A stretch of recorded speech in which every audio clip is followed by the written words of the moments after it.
ഉം. ഓക്കെ.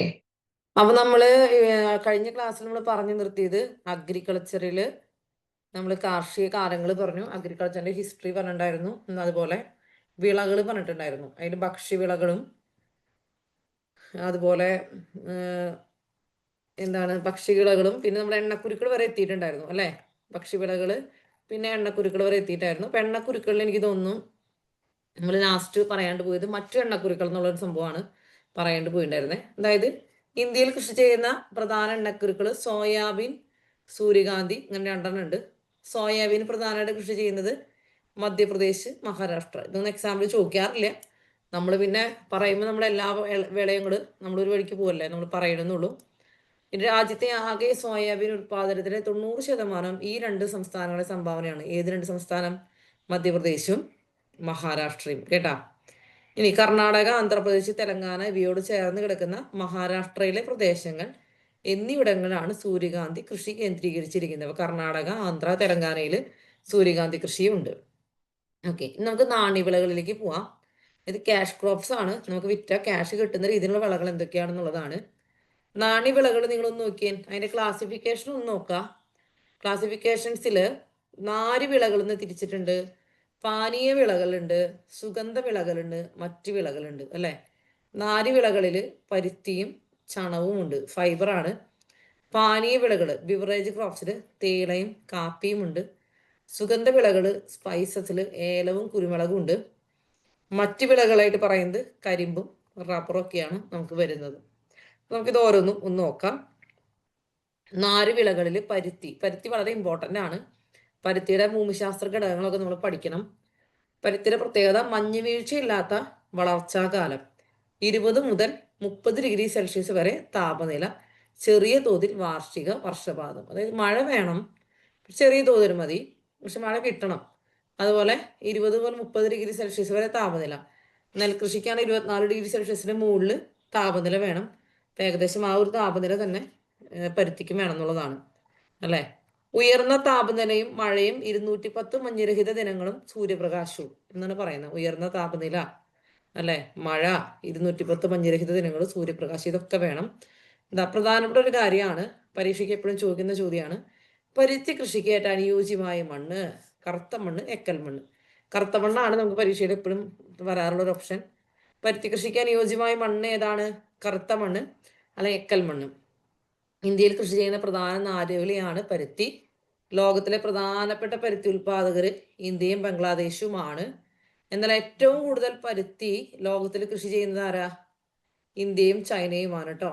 ഇനി പരുത്തി ഉൽപാദനത്തില് ഇന്ത്യയുടെ സ്ഥാനം എത്രാം സ്ഥാനം നോക്കിയേ. പരുത്തി ഉൽപാദനം ഇന്ത്യയുടെ സ്ഥാനം 1-ാം സ്ഥാനത്താണ് ഇന്ത്യ അല്ലെ, 1-ാം സ്ഥാനത്താണ്. പിന്നെ രാജ്യത്തെ ഭാഗികമായി വരണ്ട പ്രദേശങ്ങളിൽ ഖാരിഫ് കാലത്ത് വളരുന്ന ഉഷ്ണമേഖല വിളയാണ് പരുത്തി. നമ്മൾ ഓൾറെഡി പഠിച്ചിട്ടുണ്ട്.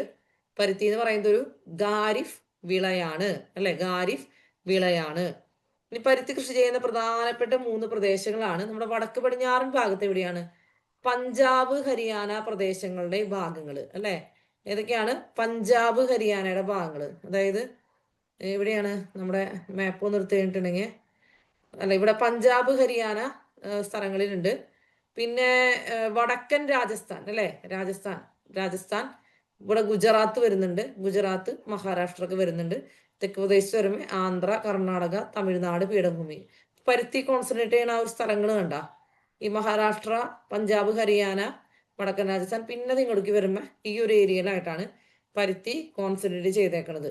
ഓക്കെ. ഏറ്റവും കൂടുതൽ പരുത്തി ഉൽപ്പാദിക്കുന്ന സംസ്ഥാനം ഏതാണെന്ന് ചോദിച്ചാൽ കർണാടകയാണ്. ഇത് വളരെ റീസെന്റ് ആയിട്ടുള്ള എക്കണോമിക് സർവേയുടെ ഇതാണ്. PSCക്കാർ പ്രത്യേകം ശ്രദ്ധിക്കുക, അവർക്ക് കറണ്ട് അഫെയർ അപ്ഡേറ്റ് ആയിട്ടാണ് ചോദ്യം ചോദിക്കുക.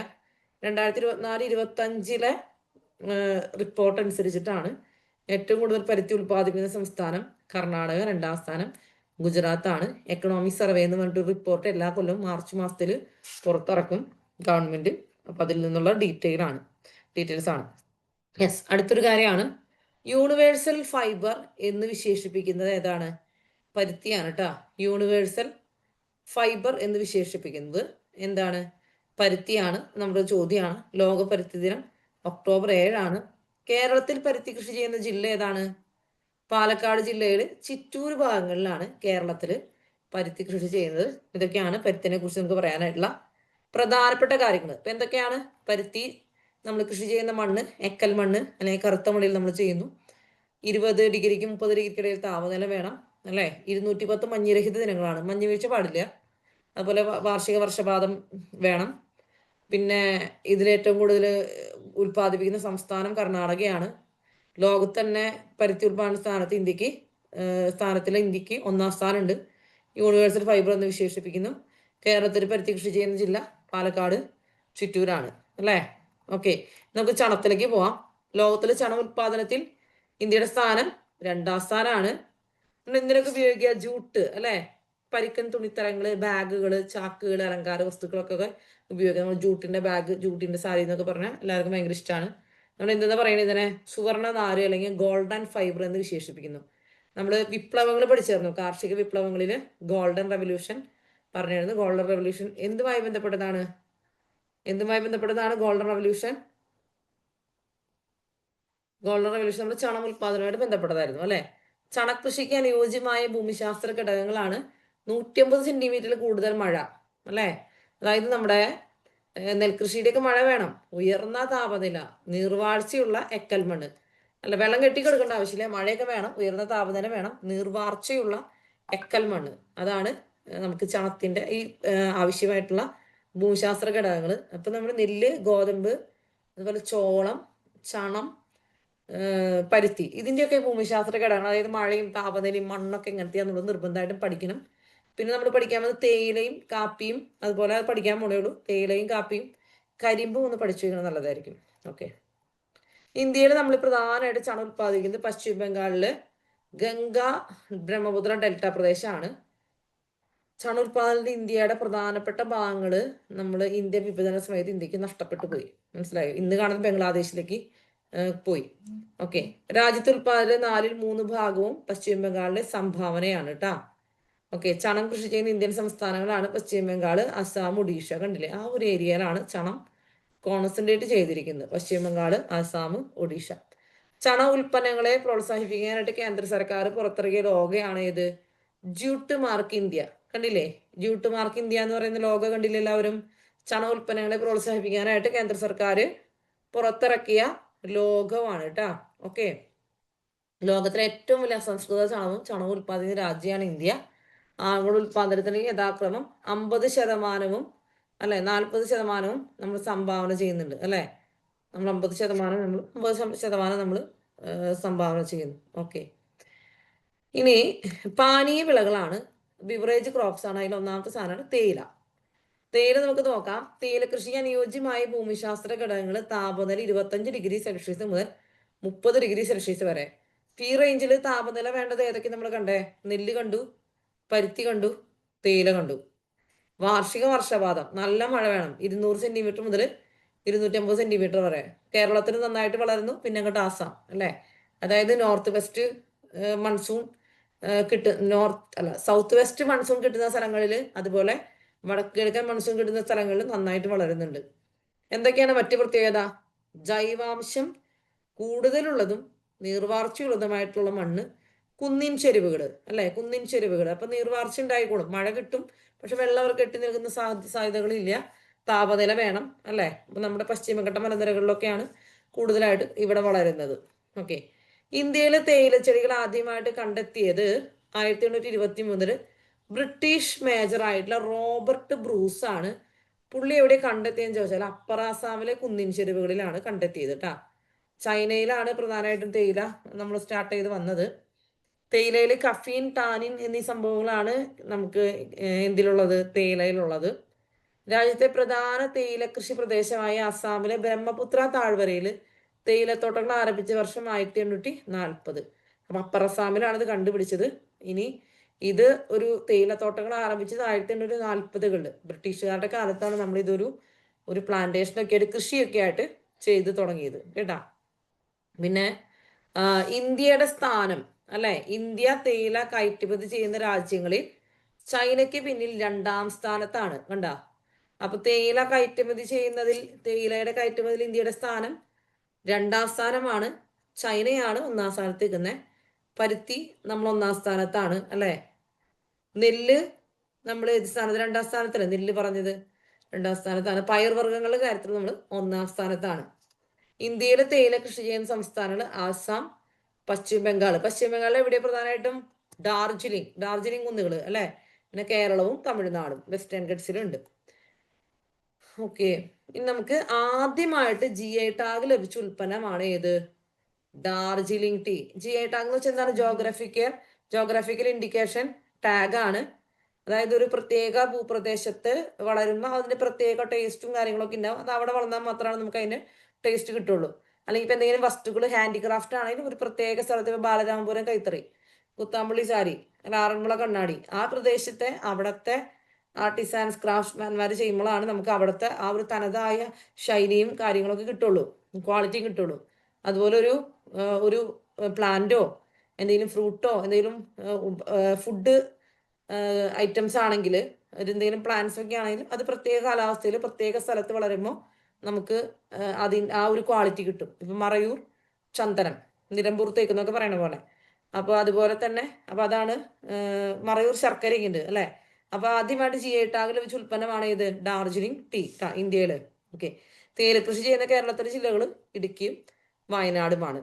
ഓക്കെ, പിന്നെ നമുക്ക് കാപ്പിയിലേക്ക് പോവാം. കാപ്പി കൃഷിക്ക് അനുയോജ്യമായ കാലാവസ്ഥ എന്ന് പറഞ്ഞാൽ എന്താ? മിതമായ താപനില, ഉയർന്ന വർഷപാതം, നല്ല മഴ വേണം കേട്ടോ. ഇന്ത്യയിൽ കൃഷി ചെയ്യുന്ന പ്രധാന ഉഷ്ണമേഖലാ പാനീയവിള കാപ്പി. ഇന്ത്യയിലെ കാപ്പിത്തോട്ടങ്ങൾ കാണപ്പെടുന്ന സംസ്ഥാനങ്ങൾ നോക്കിയേ. സൗത്ത് ഇന്ത്യയിലാണ് പ്രധാനമായിട്ട് കാപ്പിത്തോട്ടങ്ങൾ കാണപ്പെടുന്നത് കേട്ടോ. കർണാടക, കേരളം, തമിഴ്നാട്. അതായത് ആദ്യമായിട്ട് ഇന്ത്യയിലേക്ക് ഈ കാപ്പി തൈകൾ കൊണ്ടുവന്നതേ ഇവിടെ ഉണ്ടായ ആളല്ല. കാപ്പി കൊണ്ടുവന്നത് ഒരു മുസ്ലിം പണ്ഡിതനായിട്ടുള്ള ബാബാബുഡാനാണ്. പുള്ളി പറയണത് അറേബ്യയിൽ നിന്നും 17-ാം നൂറ്റാണ്ടിൽ പുള്ളി കൊണ്ടുവന്നെന്നാണ് പറയുന്നത്. പുള്ളി അതിവിടെ കൊണ്ടുവന്നിട്ട് കർണാടകയില് ചിക്കമാംഗ്ലൂരിൽ മലയോരത്ത് കാപ്പി കൃഷിക്ക് തുടക്കം കുറിച്ചു. അപ്പൊ ഈ ഒരു സ്ഥലം പറയുന്നത് ബാബാബുഡാൻ കുന്നുകളാണ്. അതായത് ഇന്ത്യയിൽ ആദ്യമായിട്ട് കാപ്പിയുടെ കൃഷി ആരംഭിച്ച സ്ഥലം ഏതാണ്? ബാബാബുഡാൻ കുന്നുകൾ. അത് എവിടെയാണ്? കർണാടകയില് ചിക്കമാംഗ്ലൂരാണ്. സിയാറ്റിലുള്ളതാണ് കേട്ടോ ഇതൊക്കെ. Okay, the central coffee research institute കണ്ടില്ലേ? അത് എവിടെയാണ് സ്ഥിതി ചെയ്യുന്നത്? ചിക്കമാംഗ്ലൂരാണ് കേട്ടാ. Okay, the central coffee research institute Chikmagalur district കർണാടകയിലാണ് ഉള്ളത്. കാപ്പിയുടെ പ്രധാന ഇനങ്ങൾ പഠിക്കുക, പരീക്ഷയ്ക്ക് ചോദിക്കാറുള്ളതാണ്. അറബിക്ക, റോബസ്റ്റ, ലിബറിക്ക അല്ലെ. അറബിക്ക, റോബസ്റ്റ, ലിബറിക്ക കാപ്പിയുടെ പ്രധാനപ്പെട്ട ഇനങ്ങളാണ്. ഇന്ത്യ മുഖ്യമായിട്ട് ഉത്പാദിക്കുന്ന കാപ്പിക്കുരു ഏതാണ്? അറബിക്ക ആണ് അല്ലെ. അറബിക്ക. ഇന്ത്യയിലെ കാപ്പി ഉൽപാദനത്തിന് മുന്നിലുള്ള സംസ്ഥാനം കർണാടകയാണ് അല്ലെ. കർണാടക. നമ്മൾ പരുത്തി പറഞ്ഞപ്പോഴും കർണാടകയായിരുന്നു. കർണാടക കൊള്ളാം അല്ലെ. 2-ാം സ്ഥാനത്ത് നമ്മൾ കേരളം ഉണ്ട്. കർണാടകയിലെ കാപ്പി കൃഷിക്ക് അനുയോജ്യമായിട്ട് വേനൽക്കാലത്ത് ലഭിക്കുന്ന മഴയാണ് ചെറി ബ്ലോസം അല്ലെ. കാപ്പി കൃഷിക്ക് അനുയോജ്യമായിട്ട് വരുന്നതാണ് ചെറി ബ്ലോസം എന്ന് പറയുന്ന മഴ. അപ്പം നമ്മുടെ പാനീയ വിളകളിൽ നമ്മൾ തേയിലയും കാപ്പിയും പറഞ്ഞു കഴിഞ്ഞു. കാപ്പി ഇവിടുത്തെ ആളല്ല, ബാബാബുഡാൻ കൊണ്ടുവന്നതാണ്. കർണാടകയിലെ ബാബാബുഡാൻ കുന്നുകൾ ആദ്യമായിട്ട് കൃഷി ചെയ്തു. കാപ്പി ഉൽപാദനം മുന്നിൽ നിൽക്കുന്ന സംസ്ഥാനം കർണാടകയാണ് അല്ലെ. ഇത്രയും കാര്യങ്ങളാണ് നമുക്ക് കാപ്പിയെ കുറിച്ച് പറയാനായിട്ടുള്ളത്. സുഗന്ധ വിളകളിലേക്ക് പോവാം. സുഗന്ധവ്യഞ്ജന കൃഷിക്ക് പൊതുവെ അനുകൂലമായ ഘടകങ്ങൾ നോക്കിയേ. നീർവാർച്ചയുള്ള വനമണ്ണ്, മണൽമണ്ണിൽ പറ്റും, ധാരാളം മഴ ലഭിക്കണം, ഉഷ്ണമേഖല കാലാവസ്ഥ. നിങ്ങൾ ഉഷ്ണമേഖല എന്ന് പറയുമ്പോൾ എന്താ മനസ്സിലാക്കുന്നത്? ഉഷ്ണമേഖല എന്ന് പറഞ്ഞിട്ടുണ്ടെങ്കിൽ നമ്മൾ ട്രോപ്പിക്കൽ കൺട്രി അല്ലെ, നമ്മൾ ട്രോപ്പിക്സ് ആണ് ഉദ്ദേശിക്കുന്നത് കേട്ടോ ഉഷ്ണമേഖല എന്ന് പറയുമ്പോൾ. എനിക്ക് തോന്നുന്നു നിങ്ങൾക്ക് ജോഗ്രഫി ക്ലാസ് കഴിഞ്ഞിരുന്നോ? നമ്മൾ 0 ഡിഗ്രി ഇക്വേറ്റർ ആണ്. 0 ഡിഗ്രി തൊട്ട് 30 ഡിഗ്രി വരെ നമുക്ക് എന്ത് കാലാവസ്ഥയാണ്? ട്രോപ്പിക്കലാണ്. ഇവിടുന്ന് 30 തൊട്ട് 60 ഡിഗ്രി വരെ നമുക്ക് സബ് ട്രോപ്പിക്കലാണ്. ഇന്ത്യ ഒരു ട്രോപ്പിക്കൽ കൺട്രിയാണ് അല്ലെ. ഇന്ത്യയും 30-ന്റെ 60-ന്റെ ഇടയിൽ ഇന്ത്യ കിടക്കുന്നുണ്ട്. ഏത്? ഇന്ത്യയുടെ അക്ഷാംശ സ്ഥാനം കിടക്കുന്നുണ്ട്. ഓക്കെ, അപ്പോ ഇന്ത്യയിൽ ഓൾറെഡി നമുക്കൊരു ഉഷ്ണമേഖല കാലാവസ്ഥയാണ് വരുന്നത് അല്ലെ. ഭൂമധ്യരേഖയിൽ നിന്ന് നമ്മൾ ഒരുപാട് അകലെയല്ല കിടക്കുന്നത്. അപ്പോൾ ഇവിടെ കൃഷി ചെയ്യാനായിട്ട് നമുക്ക് എല്ലാ സാധ്യതയുമുള്ള സാധനമാണ് ഇത് നീ പറഞ്ഞ സുഗന്ധവ്യഞ്ജനങ്ങൾ. ഇന്ത്യയിൽ കൃഷി ചെയ്യുന്ന പ്രധാന സുഗന്ധവ്യഞ്ജനങ്ങൾ നമുക്കറിയാം അല്ലെ. ഏലം, കുരുമുളക്, ജാതി, ഗ്രാമ്പു, ഇഞ്ചിയൊക്കെയാണ്. ഇഞ്ചി ഇന്ത്യയിലെ സുഗന്ധവ്യഞ്ജന തോട്ടങ്ങൾ പ്രധാനമായിട്ടും കേന്ദ്രീകരിച്ചിരിക്കുന്നത് നമ്മുടെ കേരളത്തിൽ. അതുകൊണ്ടാണല്ലോ യൂറോപ്യന്മാരൊക്കെ ആദ്യം കേരളത്തിൽ വന്ന് കപ്പലിറങ്ങിയത് അല്ലെ. വാസ്കോഡ ഗാമ വന്ന് കാപ്പാട് വന്ന് കപ്പലിറങ്ങിയത് അല്ലേ? വേറെ എത്രയോ തുറമുഖങ്ങൾ ഇന്ത്യയിലുണ്ടായിരുന്നു അല്ലേ വരാനായിട്ട്. സുഗന്ധഭവൻ എവിടെയാണ്? Spices board Kochi. Sugandha Bhavan spices ബോർഡിന്റെ ആസ്ഥാനം കൊച്ചിയാണ്. Indian institute of spices research, ഇത് രണ്ടും തമ്മിൽ മാറിപ്പോരുത്. Indian institute of spices research കോഴിക്കോടാണ്. ഇതൊക്കെ പരീക്ഷയ്ക്ക് ചോദിക്കാറുള്ള ചോദ്യങ്ങളാണ്. സുഗന്ധഭവൻ എന്ന് പറയുന്നത് കൊച്ചിയിലാണ് കേട്ടാ. 2023 IISR, അതായത് Indian institute of spices research വികസിപ്പിച്ച പുതിയ ഇനം കുരുമുളകാണ് ചന്ദ്ര. അതായത് ചന്ദ്ര എന്ന് പറയുന്നത് കുരുമുളകിന് ഇനമാണെന്ന് മനസ്സിലാക്കുക. ഓക്കെ. കിങ് ഓഫ് സ്പൈസസ് അല്ലെങ്കിൽ സ്പൈസസിന്റെ രാജാവ് എന്ന് അറിയപ്പെടുന്നത് ആരാ? പെപ്പറാണ് കേട്ടോ. പെപ്പർ കുരുമുളകാണ്. ഇതിന് നമ്മൾ ഗ്രീക്കുകാർ പറഞ്ഞുകൊണ്ടിരുന്നത് എന്തായിരുന്നു? യാവനപ്രിയ എന്നാണ്. യാവനപ്രിയ. ഗ്രീക്ക് രേഖകൾ യാവനപ്രിയ എന്ന് അറിയപ്പെടുന്നത് കുരുമുളകാണ്. പിന്നെ നമ്മൾ കുരുമുളകിന് എന്ത് പറയും? കറുത്ത പൊന്ന്. ഈ കുരുമുളക് കിട്ടാനാണ് പണ്ട് ആൾക്കാർ ഇങ്ങനെ കേരളത്തിലോട്ട് ഇങ്ങനെ നോട്ടിട്ട് വന്നുകൊണ്ടിരുന്നത്, യൂറോപ്യൻസ്. ഓക്കെ. ഇനി ക്യൂൻ ഓഫ് അരോമാറ്റിക് സ്പൈസസ് അല്ലേ? സുഗന്ധ വിളകളിൽ എന്റെ ക്വീൻ ആരാ? ക്വീൻ കാടമോമാണ്. നമ്മുടെ ഏലക്കായ കേട്ടാ. ഏലക്കായ കാടമോമാണ്. ഓക്കെ. ഇനി നമ്മൾ സ്പൈസസിന്റെ ലാർജസ്റ്റ് പ്രൊഡ്യൂസിങ് സ്റ്റേറ്റ് ഒന്ന് നോക്കാം. സഫ്രോൺ എന്താണ്? സഫ്രോൺ എന്ന് പറഞ്ഞിട്ടുണ്ടെങ്കിൽ കുങ്കുമപ്പൂവാണ് അല്ലേ? കുങ്കുമപ്പൂവ് അതെവിടെയുള്ളത്? ജമ്മു കാശ്മീരിലാണ്.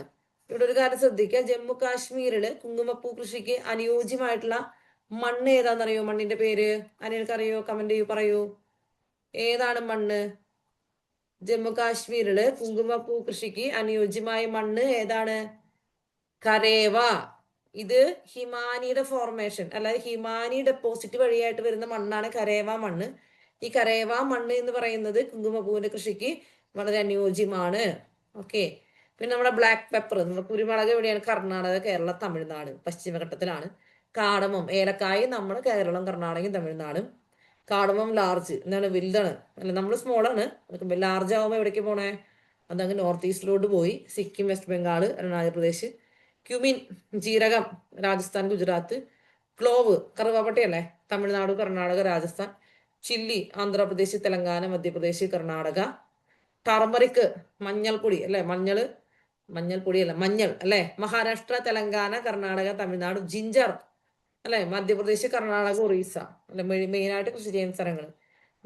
സ്പൈസസ് ബോർഡ് ഓഫ് ഇന്ത്യയുടെ 2023-24 റിപ്പോർട്ട് അനുസരിച്ചിട്ടാണ് ഇതൊക്കെ കൃഷി ചെയ്യുന്ന ലാർജസ്റ്റ് പ്രൊഡ്യൂസിങ് സ്റ്റേറ്റിന്റെ പേര് നമ്മൾ കൊടുത്തിട്ടുള്ളത് കേട്ടാ. ഓക്കെ. അപ്പൊ അതൊക്കെ നിങ്ങളൊന്ന് വായിച്ചു പഠിക്കാം. നമ്മളിപ്പോ ഇങ്ങനെ പറഞ്ഞു പോവാണ്, നിങ്ങൾ വായിച്ചു വിട്ടാൽ മതി കേട്ടാ. ഇനി നമുക്ക് മറ്റു വിളകളിൽ എന്ത് നോക്കാം? കരിമ്പ് നോക്കാം. കരിമ്പ് കൃഷിക്ക് അനുയോജ്യമായ ഭൂമിശാസ്ത്ര ഘടകങ്ങൾ 21 ഡിഗ്രി സെൽഷ്യസ് മുതൽ 27 ഡിഗ്രി സെൽഷ്യസ് വരെയുള്ള താപനില വേണം. നല്ല താപനില വേണം അല്ലെ? നെല്ലിന്റെയും പരുത്തിയുടെയും തേയിലയുടെ ഒക്കെ താപനില നമുക്ക് വേണം. മഴയും അത്യാവശ്യം വേണം. 75 സെന്റിമീറ്റർ മുതൽ 100 സെന്റിമീറ്റർ വരെ നമുക്ക് മഴയും വേണം. കരിമ്പിന്റെ ഉത്പാദനത്തിൽ ഇന്ത്യയുടെ സ്ഥാനം 2ാം സ്ഥാനത്ത് നമ്മുടെ ഇന്ത്യ ഉണ്ട് കേട്ടോ. ഇപ്പൊ കരിമ്പ് 2ാം സ്ഥാനം. അപ്പൊ നമ്മള് പല കാർഷിക വിളകളുടെ ഉത്പാദനത്തില് ലോകത്ത് തന്നെ മുന്നിലാണ് നിൽക്കുന്നത്. അതിന്റെ പ്രത്യേകത അതിന്റെ കാരണം എന്താണ്? ഒന്ന് നമ്മുടെ ക്ലൈമറ്റും ഭൂപ്രകൃതിയും, പിന്നെ നമ്മൾ ഹരിത വിപ്ലവത്തിലൂടെയൊക്കെ അതിൽ നേട്ടങ്ങൾ കൈവരിച്ചതുകൊണ്ട്. അപ്പൊ കരിമ്പിന്റെ ഉത്പാദനത്തിൽ 1ാം സ്ഥാനം നിൽക്കുന്ന രാജ്യം ഏതാണ്? ബ്രസീലാണ്. കരിമ്പിന്റെ ജന്മനാട് ഇന്ത്യയാണെന്നാണ് നമ്മുടെ SCERT പ്രകാരം പറയുന്നത്. കരിമ്പ് കൃഷിക്ക് അനുയോജ്യമായ മണ്ണിനങ്ങളാണ് കറുത്ത മണ്ണ്, എക്കൽ മണ്ണ്. വീണ്ടും ശ്രദ്ധിക്കുക, പരുത്തി കൃഷിക്ക് അനുയോജ്യമായ മണ്ണ് കറുത്ത മണ്ണും എക്കൽ മണ്ണും ആണ്. കരിമ്പ് കൃഷിക്ക് അനുയോജ്യമായ മണ്ണും ഏതാണ്? കറുത്ത മണ്ണ്, ഏക്കൽ മണ്ണ് തന്നെയാണ് അല്ലെ? കേരളത്തിൽ ഏറ്റവും കൂടുതൽ കരിമ്പ് ഉൽപ്പാദിപ്പിക്കുന്ന ജില്ലയാണ് ഇടുക്കി അല്ലെ? ഇടുക്കിയാണ് അല്ലെ? കരിമ്പ് ഏറ്റവും കൂടുതൽ ഉൽപ്പാദിപ്പിക്കുന്നു. ഇന്ത്യയിൽ കരിമ്പ് വ്യാപകമായിട്ട് കൃഷി ചെയ്യുന്ന പ്രദേശങ്ങൾ ഉത്തരേന്ത്യൻ സമതലവും ഡെക്കാൻ പീഠഭൂമി പ്രദേശവും. ഉത്തരേന്ത്യൻ സമതല പ്രദേശം അല്ലെ? നോർത്ത് ഇന്ത്യയിലോട്ട് പോവാണ്. ഡെക്കാൻ പീഠഭൂമി പ്രദേശം. എന്തുകൊണ്ടാണ് നമ്മൾ അവിടെ കോൺസെൻട്രേറ്റ് ചെയ്യുന്നത്? അതായത് ഈ മധ്യപ്രദേശ് അല്ലെങ്കിൽ അതിന്റെ മുകളിലേക്ക് ആ ഒരു സ്ഥലങ്ങളിൽ കോൺസെൻട്രേറ്റ് ചെയ്യുന്നതിന്റെ കാരണങ്ങൾ, ഒന്ന് ഡെക്കാൻ പീഠഭൂമിയിലെ കറുത്ത ലാവാ മണ്ണ് കണ്ട ഈ കരിമ്പ് കൃഷിക്ക് ഏറ്റവും അനുയോജ്യമാണ്.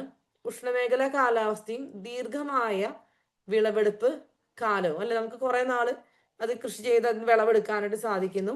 പിന്നെ ഉഷ്ണമേഖലയിൽ വിളയുന്ന കരിമ്പിലെ താരതമ്യേന ഉയർന്ന അളവിലുള്ള സുക്രോസ് അംശം. ഈ സുക്രോസ് ആണ് കരിമ്പിന് മധുരം കൊടുക്കണേ. മനസ്സിലായോ? അപ്പൊ ഈ സുക്രോസ് എന്ന് പറയുന്നത് ഒരു പഞ്ചസാര തന്നെയാണല്ലോ. അപ്പൊ ഈ സുക്രോസിന്റെ അളവ് കൂടുതലുണ്ട് ഈ പ്രത്യേക മേഖലകളിൽ കൃഷി ചെയ്യുമ്പോൾ. അതുകൊണ്ട് തന്നെ ഈ പ്രദേശങ്ങളിൽ ധാരാളമായിട്ട് കരിമ്പ് കൃഷി ചെയ്യുന്നു. പ്രധാനപ്പെട്ട സംസ്ഥാനങ്ങൾ നോക്കിക്കോ: ഉത്തർപ്രദേശ്, മഹാരാഷ്ട്ര, കർണാടക, തമിഴ്നാട്, ആന്ധ്ര, ഗുജറാത്ത്, പഞ്ചാബ്, ഹരിയാന, ഉത്തരാഖണ്ഡ്, ബീഹാർ ഒക്കെ ഉണ്ട്. കരിമ്പിൽ നിന്നും ഉൽപ്പാദിപ്പിക്കുന്ന പ്രധാന ഉൽപ്പന്നങ്ങളാണ് പഞ്ചസാരയും ശർക്കരയും. ഒരു PSC എക്സാമിനായിരുന്നു ചോദ്യം വന്നിട്ടായിരുന്നു ഗുർ ഗണ്ഡസാരി. സ്പെല്ലിങ് ചിലപ്പോൾ തെറ്റാട്ടോ, ഞാൻ ഗുർ ഗണ്ഡസാരി എന്ന് എഴുതുന്നുണ്ട്. ഈ രണ്ട് സാധനം എന്തിന്റെ ഉൽപ്പന്നമായിരുന്നു? ഇത് ശർക്കരയുടെ ആണ് കേട്ടോ, ശർക്കരയുടെ ഉൽപ്പന്നങ്ങളാണ് ഗുർ ഗണ്ഡസാരി എന്ന് പറയുന്ന രണ്ടെണ്ണം. അത് ക്വസ്റ്റ്യൻ ഉണ്ടായിരുന്നു. ശർക്കരയുടെ വകഭേദമായിട്ട് വരുന്ന ഉൽപ്പന്നങ്ങൾ തന്നെയാണ്. അപ്പൊ ഒന്ന് നോട്ട് ചെയ്ത് വെച്ചോളൂ. ഇനി കരിമ്പിന്റെയും പഞ്ചസാരയുടെ ഉൽപാദനത്തിൽ 1-ാം സ്ഥാനത്തുള്ള നമ്മുടെ സംസ്ഥാനമാണ് ഉത്തർപ്രദേശ്. കരിമ്പിന്റെയും പഞ്ചസാരയുടെയും ഉൽപാദനത്തിൽ 1-ാം സ്ഥാനത്തുള്ള സംസ്ഥാനം ഉത്തർപ്രദേശ്. ഇന്ത്യയുടെ പഞ്ചസാര കിണ്ണം ഉത്തർപ്രദേശ്. അപ്പൊ നിങ്ങൾ ചിലപ്പോൾ കേട്ടിട്ടുണ്ടാവും ചിലപ്പോൾ ഒരു ചോദ്യം, ലോകത്തിന്റെ പഞ്ചസാര കിണ്ണം എന്നറിയപ്പെടുന്ന രാജ്യം ഒന്ന് പറയാമോ? ലോകത്തിന്റെ പഞ്ചസാര കിണ്ണം കേട്ടിട്ടുണ്ടാ? പഞ്ചസാര കിണ്ണം, ലോകത്തിന്റെ പഞ്ചസാര കിണ്ണം ഏതാ? നമ്മുടെ സ്വന്തം ക്യൂബ അല്ലേ? ക്യൂബയാണ്, ക്യൂബാട്ടാ. യെസ്. ഇനി നമുക്ക് റബ്ബർ നോക്കാം. റബ്ബറിലേക്ക് പോവാം അല്ലേ. മലയാളികൾക്ക് റബ്ബർ വിട്ടൊരു കളിയില്ല, പ്രത്യേകിച്ച് കോട്ടയംകാരുണ്ട് ഇവിടെ. റബ്ബർ വ്യാവസായിക അടിസ്ഥാനത്തിൽ ഉൽപാദനം തുടങ്ങിയത് 1902 കേട്ടാ. ഇന്ത്യയുടെ റബ്ബർ കൃഷിയുടെ പിതാവ് ആരാണ്? പഠിച്ചു വെച്ചോ, ജോൺ ജോസഫ് മർഫി ട്ടാ. ജോൺ ജോസഫ് മർഫിയാണ്. റബ്ബറിന്റെ ജന്മദേശം ബ്രസീലാണ്. ശാസ്ത്രീയ നാമൊക്കെ ഇതുവരെയും പരീക്ഷയ്ക്ക് ചോദിച്ചിട്ടില്ല, എന്നാലും നമുക്ക് പഠിക്കാം. ഹെവിയ ബ്രസീലിയൻസിസ്, അതായത് ബ്രസീലിൽ നിന്ന് എന്താണ്, പുളിതിരി ഹെവിയാണ്. അപ്പൊ ഹെവിയ ബ്രസീലിയൻസ് എന്നാണ് റബ്ബറിന്റെ ശാസ്ത്രീയ നാമം. ഇന്ത്യയിലേക്ക് ആദ്യമായിട്ട് റബ്ബർ വിത്തുകൾ കൊണ്ടുവന്ന വ്യക്തിയാണ് ബ്രിട്ടീഷുകാരനായ സർ ഹെൻറി വിക്കാം. 1875 പുള്ളി കൊണ്ടുവന്നത് കേട്ടാ. ഓക്കെ. കേരളത്തിൽ ആദ്യമായിട്ട് റബ്ബർ കൃഷി ആരംഭിച്ചത് മധ്യ തിരുവിതാംകൂർ, അതായത് ആലുവ ഭാഗത്തു നിന്നാണ് നമ്മൾ SCRT വായിക്കുന്നത്. ഇന്ത്യൻ വ്യാവസായിക അടിസ്ഥാനത്തിൽ ആദ്യമായിട്ട് റബ്ബർ കൃഷി ആരംഭിച്ചത് കേരളത്തിലെ മലഞ്ചെരുവുകളിലാണ്. റബ്ബർ കൃഷിക്ക് ആവശ്യമായ ഭൂമിശാസ്ത്ര ഘടകങ്ങൾ നോക്കാം. 25°C കൂടിയ താപനില, 150 മുതൽ 200 സെന്റിമീറ്ററിന് മുകളിൽ മഴ. അപ്പൊ നല്ല മഴയും നല്ല താപനിലയും അല്ലെ. നെല്ലിന്റെ താപനിലയും മഴയൊക്കെ തന്നെ ഇതിനും വേണം. റബ്ബർ കൃഷിക്ക് അനുയോജ്യമായ മണ്ണ് ഏതാ? ലാറ്ററൈറ്റ് മണ്ണ്. കേരളത്തിന്റെ കാണപ്പെടുന്ന പ്രധാന മണ്ണിനം എന്ന് ചോദിച്ചാൽ ഏതാണ്? ലാറ്ററൈറ്റ് മണ്ണാണ് അല്ലെ. കേരളത്തിലെ പ്രധാന മണ്ണിനം എന്ന് ചോദിച്ചാൽ എന്താണ്? ലാറ്ററൈറ്റ് മണ്ണ്. അതായത് നമ്മുടെ ഈ വെട്ടുകല്ലില്ലേ, വെട്ടുകല്ലിന്റെ മണ്ണ്, ഈ സാധനമാണ് ലാറ്ററൈറ്റ് സോയിൽ. അതായത് നമുക്കിവിടെ പശ്ചിമഘട്ട മലനിരകളൊക്കെ ആയതുകൊണ്ട് തന്നെ മഴ പെയ്ത് കഴിഞ്ഞിട്ടുണ്ടെങ്കിൽ പെട്ടെന്ന് ഇതിലത്തെ സംഭവങ്ങളെല്ലാം ലീച്ചൗട്ടായി പോകും, എല്ലാം ഒഴുകിപ്പോവും. അതിൽ ഈ പറഞ്ഞ മിനറൽസും കാര്യങ്ങളൊന്നും നിൽക്കില്ല. അങ്ങനെയുള്ള മണ്ണാണ് ലാറ്ററൈറ്റ് മണ്ണ് ഉദ്ദേശിക്കുന്നത്. ഇന്ത്യയിലെ ഏറ്റവും കൂടുതൽ റബ്ബർ ഉൽപ്പാദിപ്പിക്കുന്ന സംസ്ഥാനം നമ്മുടെ കേരളം അല്ലെ, നമ്മുടെ കൊച്ചു കേരളം. ആഗോള റബ്ബർ ഉൽപാദനത്തിന്റെ 6.1% വിഹിതമായിട്ട് വരുന്ന ഇന്ത്യയുടെ സ്ഥാനം 5ാമതാണ്. 5ാം സ്ഥാനത്താണ് ആഗോള റബ്ബർ ഉൽപാദനത്തിൽ നമ്മൾ 5ാം സ്ഥാനത്താണ് കേട്ടോ. പിന്നെ ഇതാ സംസ്ഥാനങ്ങൾ പറയുന്നുണ്ട്. നമ്മുടെ കേരളമുണ്ട്, തമിഴ്നാടുണ്ട്, കർണാടക ഉണ്ട്, ആൻഡമാൻ നിക്കോബാർ ദ്വീപുകൾ നോട്ട് ചെയ്ത് വെച്ചോ. ആൻഡമാൻ നിക്കോബാർ ദ്വീപുകളിൽ ആരുണ്ട്? റബ്ബർ കൃഷി ഉണ്ട് കേട്ടാ, റബ്ബർ കൃഷി ഉണ്ട്. ഓക്കെ. പുകയിലേക്ക് പോവാം. പുകയില അല്ലെ. ഓക്കെ. പുകയിലയുടെ ശാസ്ത്രീയ നാമം എന്താണ്? നിക്കോട്ടിയാന ടബാക്കം. പുകയില അടങ്ങിയിരുന്ന വിഷവസ്തുവാണ് നിക്കോട്ടിൻ അല്ലെ. നിക്കോട്ടിൻ ശ്വാസകോശം സ്പോഞ്ച് പോലെയാണെന്ന് എല്ലാവർക്കും ഓർമ്മ വരണ്ടാവും ചിലപ്പോ അല്ലെ. അപ്പോ പുകയിലയിൽ അടങ്ങിയിരിക്കുന്ന നമ്മുടെ വിഷവസ്തു ഏതാണ്? നിക്കോട്ടിനാണ്. പുകയിലയിൽ അടങ്ങിയിരിക്കുന്ന വിഷവസ്തു നിക്കോട്ടിൻ. ലോകത്തിൽ പുകയില ഉൽപാദനത്തിൽ 1-ാം സ്ഥാനത്തുള്ള രാജ്യം ചൈനയാണ് കേട്ടോ, ചൈന. ഇന്ത്യയിൽ മുന്നിലുള്ള സംസ്ഥാനങ്ങൾ ഏതൊക്കെയാണ്? ഗുജറാത്തും ആന്ധ്രയും കർണാടകയുമാണ് പുകയില. കേരളത്തിൽ പുകയില കൃഷി ചെയ്യുന്ന ജില്ല കാസർഗോഡ്. ഒരേ ഒരു ജില്ലയിൽ മാത്രമാണ് കേരളത്തിൽ പുകയില കൃഷി ചെയ്യുന്നത്, അത് കാസർഗോഡാണ്. ഞാൻ ചോദിക്കട്ടെ, കേരളത്തിൽ വെളുത്തുള്ളി കൃഷി ചെയ്യുന്ന ജില്ല? വെളുത്തുള്ളി കൃഷി ചെയ്യുന്ന ഏക ജില്ല എന്ന് പറയുന്നത് ക്ലാസ്സിൽ പറഞ്ഞെന്ന് തോന്നുന്നു ഇടുക്കിയാണ് കേട്ടാ. നമ്മൾ വട്ടവടയിലൊക്കെ പോകുമ്പോൾ നമുക്ക് വെളുത്തുള്ളി കൃഷി കാണാന്ന് പറഞ്ഞാൽ അവർ പറയുന്നത് അത് വെളുത്തുള്ളിയാണെന്ന് പറയുമ്പോൾ നമ്മൾ വെളുത്തുള്ളിയാണ് നമ്മൾ കണ്ടു. ഓക്കെ, ഇനി നമുക്ക് ഇതേ കുറച്ച് കാര്യങ്ങൾ നോക്കാം. കുറച്ച് നമ്മുടെ ഗുണനിലവാരം അളക്കുന്ന കുറച്ച് സൂചികകളൊക്കെയാണ്. പഴവർഗ്ഗങ്ങളിൽ നിന്നും പച്ചക്കറികളിൽ നിന്നുമുള്ള ഉൽപ്പന്നങ്ങളുടെ സുരക്ഷിതത്വവും നിലവാരവും സാക്ഷ്യപ്പെടുത്തുന്നത് FPO, ഫുഡ് പ്രോസസ് ഓർഡർ. ഇപ്പൊ എന്താണ് FPO? പഴവർഗ്ഗങ്ങളിൽ നിന്നും പച്ചക്കറികളിൽ നിന്നുമുള്ള ഉൽപ്പന്നങ്ങളുടെ സുരക്ഷിതത്വവും നിലവാരവും സാക്ഷ്യപ്പെടുത്തുന്നു. അഗ്മാർക്ക് പിടിച്ചോ, ഗുണനിലവാരമുള്ള കാർഷിക ഉൽപ്പന്നങ്ങൾക്ക് നൽകുന്ന മുദ്ര. ഇപ്പൊ എന്താണ് അഗ്മാർക്ക് എന്തിനു നൽകുന്ന മുദ്രയാണ്? ഗുണനിലവാരമുള്ള കാർഷിക ഉൽപ്പന്നങ്ങൾക്ക്. നമ്മളിപ്പോ BIS ഒക്കെ പറയില്ലേ, BIS മുദ്ര പറയില്ലേ, അതുപോലെ നമുക്ക് സ്വർണത്തിന് ഇപ്പൊ എന്തിനാ HUID ആണ് അല്ലെ, HUID എന്ന് പറയുന്നത്. ഇത് നമ്മുടെ അഗ്രികൾച്ചറായിട്ട് ബന്ധപ്പെട്ട സാധനങ്ങളാണ് കേട്ടോ. കിസാൻ ഡ്രോൺ നോക്കിയേ, വിള നിർണയം, ഭൂരേഖകളുടെ ഡിജിറ്റൽ വൽക്കരണം, കീടനാശിനികൾ, പോഷക ഘടകങ്ങൾ എന്നിവ ശരിയായ രീതിയിൽ ഉപയോഗിക്കുന്നതിനായി നടപ്പിലാക്കുന്ന ഡ്രോൺ സംവിധാനമാണ് കിസാൻ ഡ്രോൺ എന്ന് പറയുന്നത് കേട്ടാ. കിസാൻ ഡ്രോൺ ഇതിൽ പരിശീലനം നേടിയ വനിതകളുടെ കാര്യമൊക്കെ നമ്മുടെ മനോരമയുടെ സപ്ലിമെന്റിൽ ഒരിക്കൽ ഉണ്ടായിരുന്നു. കാരണം പ്രധാനമന്ത്രിയുടെ പദ്ധതിയിൽ അവർ ഡ്രോൺ ഉപയോഗിക്കാനായിട്ട് അവർ തന്നെ പഠിച്ചിട്ട് അവർ ഈ കാര്യങ്ങൾ, എനിക്ക് തോന്നുന്നു കാസർഗോഡാന്ന് തോന്നുന്നു അവരത് ആ കാര്യം അപ്ലൈ ചെയ്ത്. പക്ഷെ അവർക്ക് പ്രത്യേകത കുഴപ്പങ്ങൾ എന്താണെന്ന് വെച്ചാൽ ഡ്രോണൊക്കെ സെൻട്രൽ ഗവൺമെന്റ് കൊടുത്തു, പക്ഷെ അതിനെന്തെങ്കിലും ഒരു കേടുപാടൊക്കെ വന്നു കഴിഞ്ഞാൽ അവർക്ക് അത് മെയിൻ്റനൻസ് ചെയ്യാനൊന്നും സൗകര്യങ്ങളില്ല. അങ്ങനെയൊക്കെ കുറെ ബുദ്ധിമുട്ടുകളൊക്കെ പറഞ്ഞായിരുന്നു. അപ്പൊ ഒരു സംഘം സ്ത്രീകൾ ട്രെയിനിങ് പൂർത്തിയായിട്ട് ഡ്രോൺ ഉപയോഗിക്കുന്നു. അങ്ങനെ ഓക്കെ, ഇനി നമുക്ക് വേണ്ടതേ സെൻട്രൽ അഗ്രികൾച്ചർ റിസർച്ച് ഇൻസ്റ്റിറ്റ്യൂട്ട്സ് ആണ്. കുറെ ഇൻസ്റ്റിറ്റ്യൂട്ടിന്റെ പേരുണ്ട്. ഇനി ഞാൻ ചില കാര്യങ്ങൾ മാത്രം ഞാനൊന്ന് പറഞ്ഞു പോവാം. പിന്നെയുള്ള നിങ്ങൾ നോട്ട് വായിക്കുമ്പോൾ ഒന്ന് വായിക്കാം, ഞാൻ മാർക്ക് ചെയ്ത് പോവാം. MS Swaminathan research foundation, Chennai. MS സ്വാമിനാഥനെ കുറിച്ച് നമ്മൾ ഈ ക്ലാസ്സിൽ തന്നെ പഠിക്കാൻ പോകുന്നുണ്ട്. പുള്ളി മരിച്ചത് 2023 സെപ്റ്റംബർ 28-നായിരുന്നു. നമ്മൾ ഗ്രീൻ റെവല്യൂഷന്റെ പിതാവാണ് ഇന്ത്യയിൽ. അപ്പൊ അദ്ദേഹത്തിന്റെ പേരിലുള്ള ഫൗണ്ടേഷൻ പഠിക്കാം. ചെന്നൈയിലാണ്. ദേശീയ വാഴ ഗവേഷണ കേന്ദ്രം തിരുച്ചിറപ്പള്ളി, ട്രിച്ചിയിലാണ് വരണത്. ഓക്കെ, തിരുച്ചിറപ്പള്ളി ട്രിച്ചിയിലാണ് വരണേ. പിന്നെ സെൻട്രൽ സോയിൽ സെറനിറ്റി അല്ലെ, central soil salinity research institute Karnataka, ഹരിയാനയിലാണ്. Indian institute of soil science ഭോപ്പാലിലാണ്. Indian institute of forest management Bhopal പഠിക്കുക. അതായത് PSCയിൽ ചോദിച്ചിട്ടുണ്ട്. Indian institute of forest management എവിടെയാണ്? ഭോപ്പാല്, മധ്യപ്രദേശിലാണ് കേട്ടോ. Indian institute of forest management. കേന്ദ്ര പുകയില ഗവേഷണ കേന്ദ്രം രാജമുന്ദ്രി, ആന്ധ്രാപ്രദേശ്. പച്ചക്കറി ഗവേഷണ കേന്ദ്രം വാരണാസി. പുൽപ്രദേശ കാലിത്തീറ്റ ഗവേഷണ കേന്ദ്രം Uttar Pradesh. Indian council of agriculture research പഠിക്കുക. ഇത് ഏതാണ്? ന്യൂഡൽഹിയാണ് കേട്ടോ. ICAR. ഞാൻ ഈ ഹൈലൈറ്റ് ചെയ്തത് നിങ്ങൾ ഉറപ്പായിട്ട് നിങ്ങൾ നോട്ട് ചെയ്യാം. ഞാൻ നോട്ട് അയക്കുമ്പോൾ നിങ്ങൾക്ക് അനോട്ടേഷൻ ഉള്ളതാണല്ലോ അയക്കാറുള്ളത്. നമ്മൾ മാർക്ക് ചെയ്തൊക്കെ അതിനകത്ത് ഉണ്ടാവും അല്ലെ. ICAR കേട്ടാ. 1929-ലാണ് വർഷമടക്കം പഠിക്കുക. സിയാറ്റിലൊക്കെ ഉള്ളതാണത്. ദേശീയ നിലക്കടല ഗവേഷണ കേന്ദ്രം ജൂനഗഡ്, ഗുജറാത്ത് ആണ്. Central research institute for jute and allied fibres, Kolkata, പശ്ചിമ ബംഗാളാണ്. Indian institute of oil palm research, Pedavegi, Andhra Pradesh. ഉരുളക്കിഴങ്ങ് ഗവേഷണ കേന്ദ്രം എവിടെയാണ്? ഷിംലയിലാണ് കേട്ടോ, ഹിമാചൽ പ്രദേശ്. ഷിംലയിലാണ്. ഇന്ത്യൻ വെറ്ററിനറി ഗവേഷണ കേന്ദ്രം ബറേലി, ഉത്തർപ്രദേശ്. ഇത് പഠിക്കുക. Tropical forest research institute Jabalpur, Madhya Pradesh പഠിക്കുക. ജവഹർലാൽ നെഹ്റു കൃഷി വിശ്വവിദ്യാലയം, ജബൽപൂര്. മുന്തിരി ഗവേഷണ കേന്ദ്രം പഠിച്ചോ, പൂന, മഹാരാഷ്ട്രയിലാണ്. Central institute of fisheries education, Mumbai, Maharashtra. കേന്ദ്ര ഫുഡ് ടെക്നോളജിക്കൽ ഗവേഷണ കേന്ദ്രം Mysore, Karnataka. Indian institute of horticulture research, Bangalore, Karnataka. ഇതൊക്കെയാണ് ഇന്ത്യയിലെ നാഷണൽ ലെവലിലുള്ള പ്രധാനപ്പെട്ട അഗ്രികൾച്ചർ റിസർച്ച് ഇൻസ്റ്റിറ്റ്യൂട്ട്. കേരളത്തിലുള്ള കുറച്ച് ഇൻസ്റ്റിറ്റ്യൂട്ട്സിന്റെ പേര് നിർബന്ധമായിട്ട് നമ്മൾ പഠിക്കേണ്ടതാണ്. അപ്പൊ അത് ഞാൻ നിങ്ങൾക്ക് ഗ്രൂപ്പിലേക്ക് ഇട്ട് തരാം. അതുപോലെ മറ്റൊരു കാര്യം നമ്മൾ ഈ സ്ലൈഡിൽ ഇടാത്തത് സങ്കരയിനം വിത്തുകളുടെ പേരാണ്. ഇപ്പൊ നെൽവിത്തനങ്ങൾ, പവിത്ര, അങ്ങനെയൊക്കെ പറഞ്ഞു, അല്ലെങ്കിൽ മുളകിന്റെ വിത്തിന്റെ പേരുകള്. അപ്പൊ അങ്ങനെയുള്ള കാര്യങ്ങളുണ്ട്. നമ്മളൊരു ക്ലാസ്സിൽ നമുക്ക് എടുക്കണമെന്നില്ല. അത് നിങ്ങൾക്ക് കുറച്ചുള്ളൂ.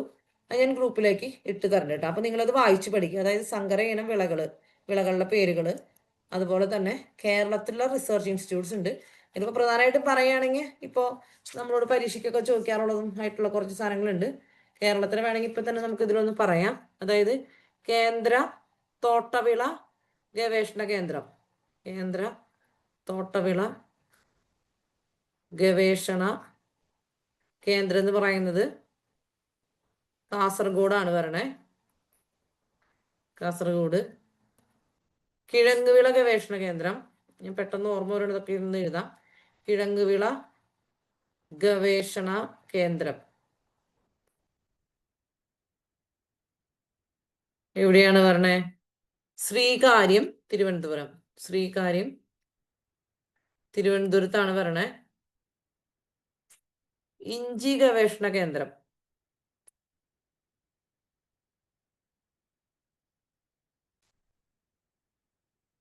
അമ്പലവയലാണ്, വയനാടാണ് വരണത്. നെല്ല് ഗവേഷണ കേന്ദ്രം നമുക്ക് പട്ടാമ്പി ഉണ്ട്, മാങ്കൊമ്പ് ഉണ്ട്. പട്ടാമ്പി ഉണ്ട്. പിന്നെ ഏതാണ്? വാഴ ഗവേഷണ കേന്ദ്രമാണെങ്കിൽ നമുക്ക് കണ്ണാറയിലുണ്ട്. കുരുമുളകാണെങ്കിൽ പന്നിയൂരുണ്ട്. ഓക്കെ, പന്നിയൂരുണ്ട്. യെസ്, ഞാനത് എന്തായാലും നമുക്ക് ഗ്രൂപ്പിലേക്ക് ഇടാം. കുറച്ച് സാധനങ്ങൾ പറഞ്ഞെന്നുള്ളൂ. ഇനി നമുക്ക് അടുത്ത ടോപ്പിക്കിലേക്ക് പോവാം അല്ലേ? അടുത്ത ടോപ്പിക്ക് നമുക്ക് വരുന്നത് ഫുഡ് സെക്യൂരിറ്റി ആണ്. ഫുഡ് സെക്യൂരിറ്റി എന്ന് പറയുമ്പോൾ അതിന് മെയിനായിട്ട് പറയണത് എന്താണെന്ന് ചോദിച്ചാൽ, എങ്ങനെയാണ് നമ്മൾ ഫുഡ് സെക്യൂരിറ്റി അച്ചീവ് ചെയ്യാന്ന് ചോദിച്ചിട്ടുണ്ടെങ്കിൽ അത് അച്ചീവ് ചെയ്തത് ഹരിത വിപ്ലവത്തിലൂടെയാണ് പ്രധാനമായിട്ടും. അതായത് ഇന്ത്യക്ക് സ്വാതന്ത്ര്യം കിട്ടുമ്പോഴുള്ള ഗ്രീൻ റെവല്യൂഷൻ എന്നുള്ള സ്ലൈഡ് എല്ലാവർക്കും കാണാൻ പറ്റുന്നില്ലേ? എല്ലാവർക്കും വന്നില്ലേ? റിപ്ലൈ ചെയ്തേ. ആരെങ്കിലും റിപ്ലൈ ചെയ്തേ ഹരിത വിപ്ലവം കാണാൻ പറ്റുന്നുണ്ടെന്നുള്ളവര്? ഓക്കെ സിമി. അപ്പോ നമ്മള് ഹരിത വിപ്ലവം നടപ്പിലാക്കി. ഇപ്പൊ ഇന്ത്യയിൽ നിന്ന് ബ്രിട്ടീഷുകാർ പോകുമ്പോൾ ഇന്ത്യക്ക് സ്വാതന്ത്ര്യം കിട്ടുമ്പോഴുള്ള ഇന്ത്യയുടെ പ്രത്യേകത എന്താണെന്ന് വെച്ചാല്, ഇവിടെ കഴിക്കാൻ ആൾക്കാർക്ക് ഫുഡില്ല. ഒന്നാമത്തെ വിഭജനം കഴിഞ്ഞു, ഇന്ത്യ പാകിസ്ഥാൻ. കുറെ അഭയാർത്ഥികൾ ഇങ്ങോട്ട് വരുന്നു, അവരുടേതായ പ്രശ്നങ്ങൾ. ഇവിടെ കൃഷി നന്നായിട്ട് നടക്കുന്നില്ല, വ്യവസായങ്ങൾ വികസിച്ചിട്ടില്ല. ഭക്ഷണത്തിനുള്ള ഭക്ഷ്യധാന്യങ്ങൾ നമ്മൾ അമേരിക്കയിൽ നിന്നൊക്കെ ഇങ്ങോട്ടേക്ക് ഇമ്പോർട്ട് ചെയ്തുകൊണ്ടിരിക്കുകയാണ്. അതിനുവേണ്ടി തന്നെ ഇന്ത്യ വലിയ രീതിയിലുള്ള ഒരു എമൗണ്ട് ചെലവാക്കേണ്ടിയിരുന്നു. അതുകൊണ്ടാണ്, ആ പശ്ചാത്തലത്തിലാണ് നമ്മൾ അഗ്രികൾച്ചർ എന്ന് പറയുന്ന ഒരു ഏരിയ ഡെവലപ്പ് ആക്കണം എന്ന് ആഗ്രഹിച്ചത്. നമ്മൾ 5 ഇയർ പ്ലാൻസ് പഠിച്ചപ്പോ ഒന്നാം പഞ്ചവത്സര പദ്ധതിയിൽ പഠിച്ചിരുന്നു എന്താണ്? അതൊരു അഗ്രികൾച്ചർ പ്ലാനാണ്, ഒരു കാർഷിക പദ്ധതിയായിരുന്നു അല്ലേ? പിന്നെ നമ്മൾ ഗ്രീൻ റെവല്യൂഷൻ ആരംഭിച്ച കാര്യമൊക്കെ നമ്മുടെ പഞ്ചവത്സര പദ്ധതികളിൽ മെൻഷൻ ചെയ്തിട്ടുണ്ടായിരുന്നു. നമുക്കിത് ഗ്രീൻ റെവല്യൂഷൻ എന്താന്ന് കുറച്ചുകൂടി ഡീറ്റെയിൽ ആയിട്ട് പറയാം. എന്തൊക്കെയാണ്? അത്യുൽപാദന ശേഷിയുള്ള വിത്തിനങ്ങള്, ജലസേചന സൗകര്യങ്ങള്, അതുപോലെ രാസവളം. വിത്തിനങ്ങളുണ്ട്, ജലസേചന സൗകര്യങ്ങളുണ്ട്, രാസവളം, കീടനാശിനികൾ, കുറഞ്ഞ പലിശയിൽ സാമ്പത്തിക സഹായം എന്നിവ ഉപയോഗപ്പെടുത്തി കാർഷിക ഉൽപാദനത്തിൽ വരുത്തിയ ഗണ്യമായ പുരോഗതിയാണ് എന്ത്? ഹരിത വിപ്ലവം എന്ന് നമ്മൾ പറയുന്നത് കേട്ടാ. ഹരിത വിപ്ലവത്തിന് എന്താ പ്രത്യേകത?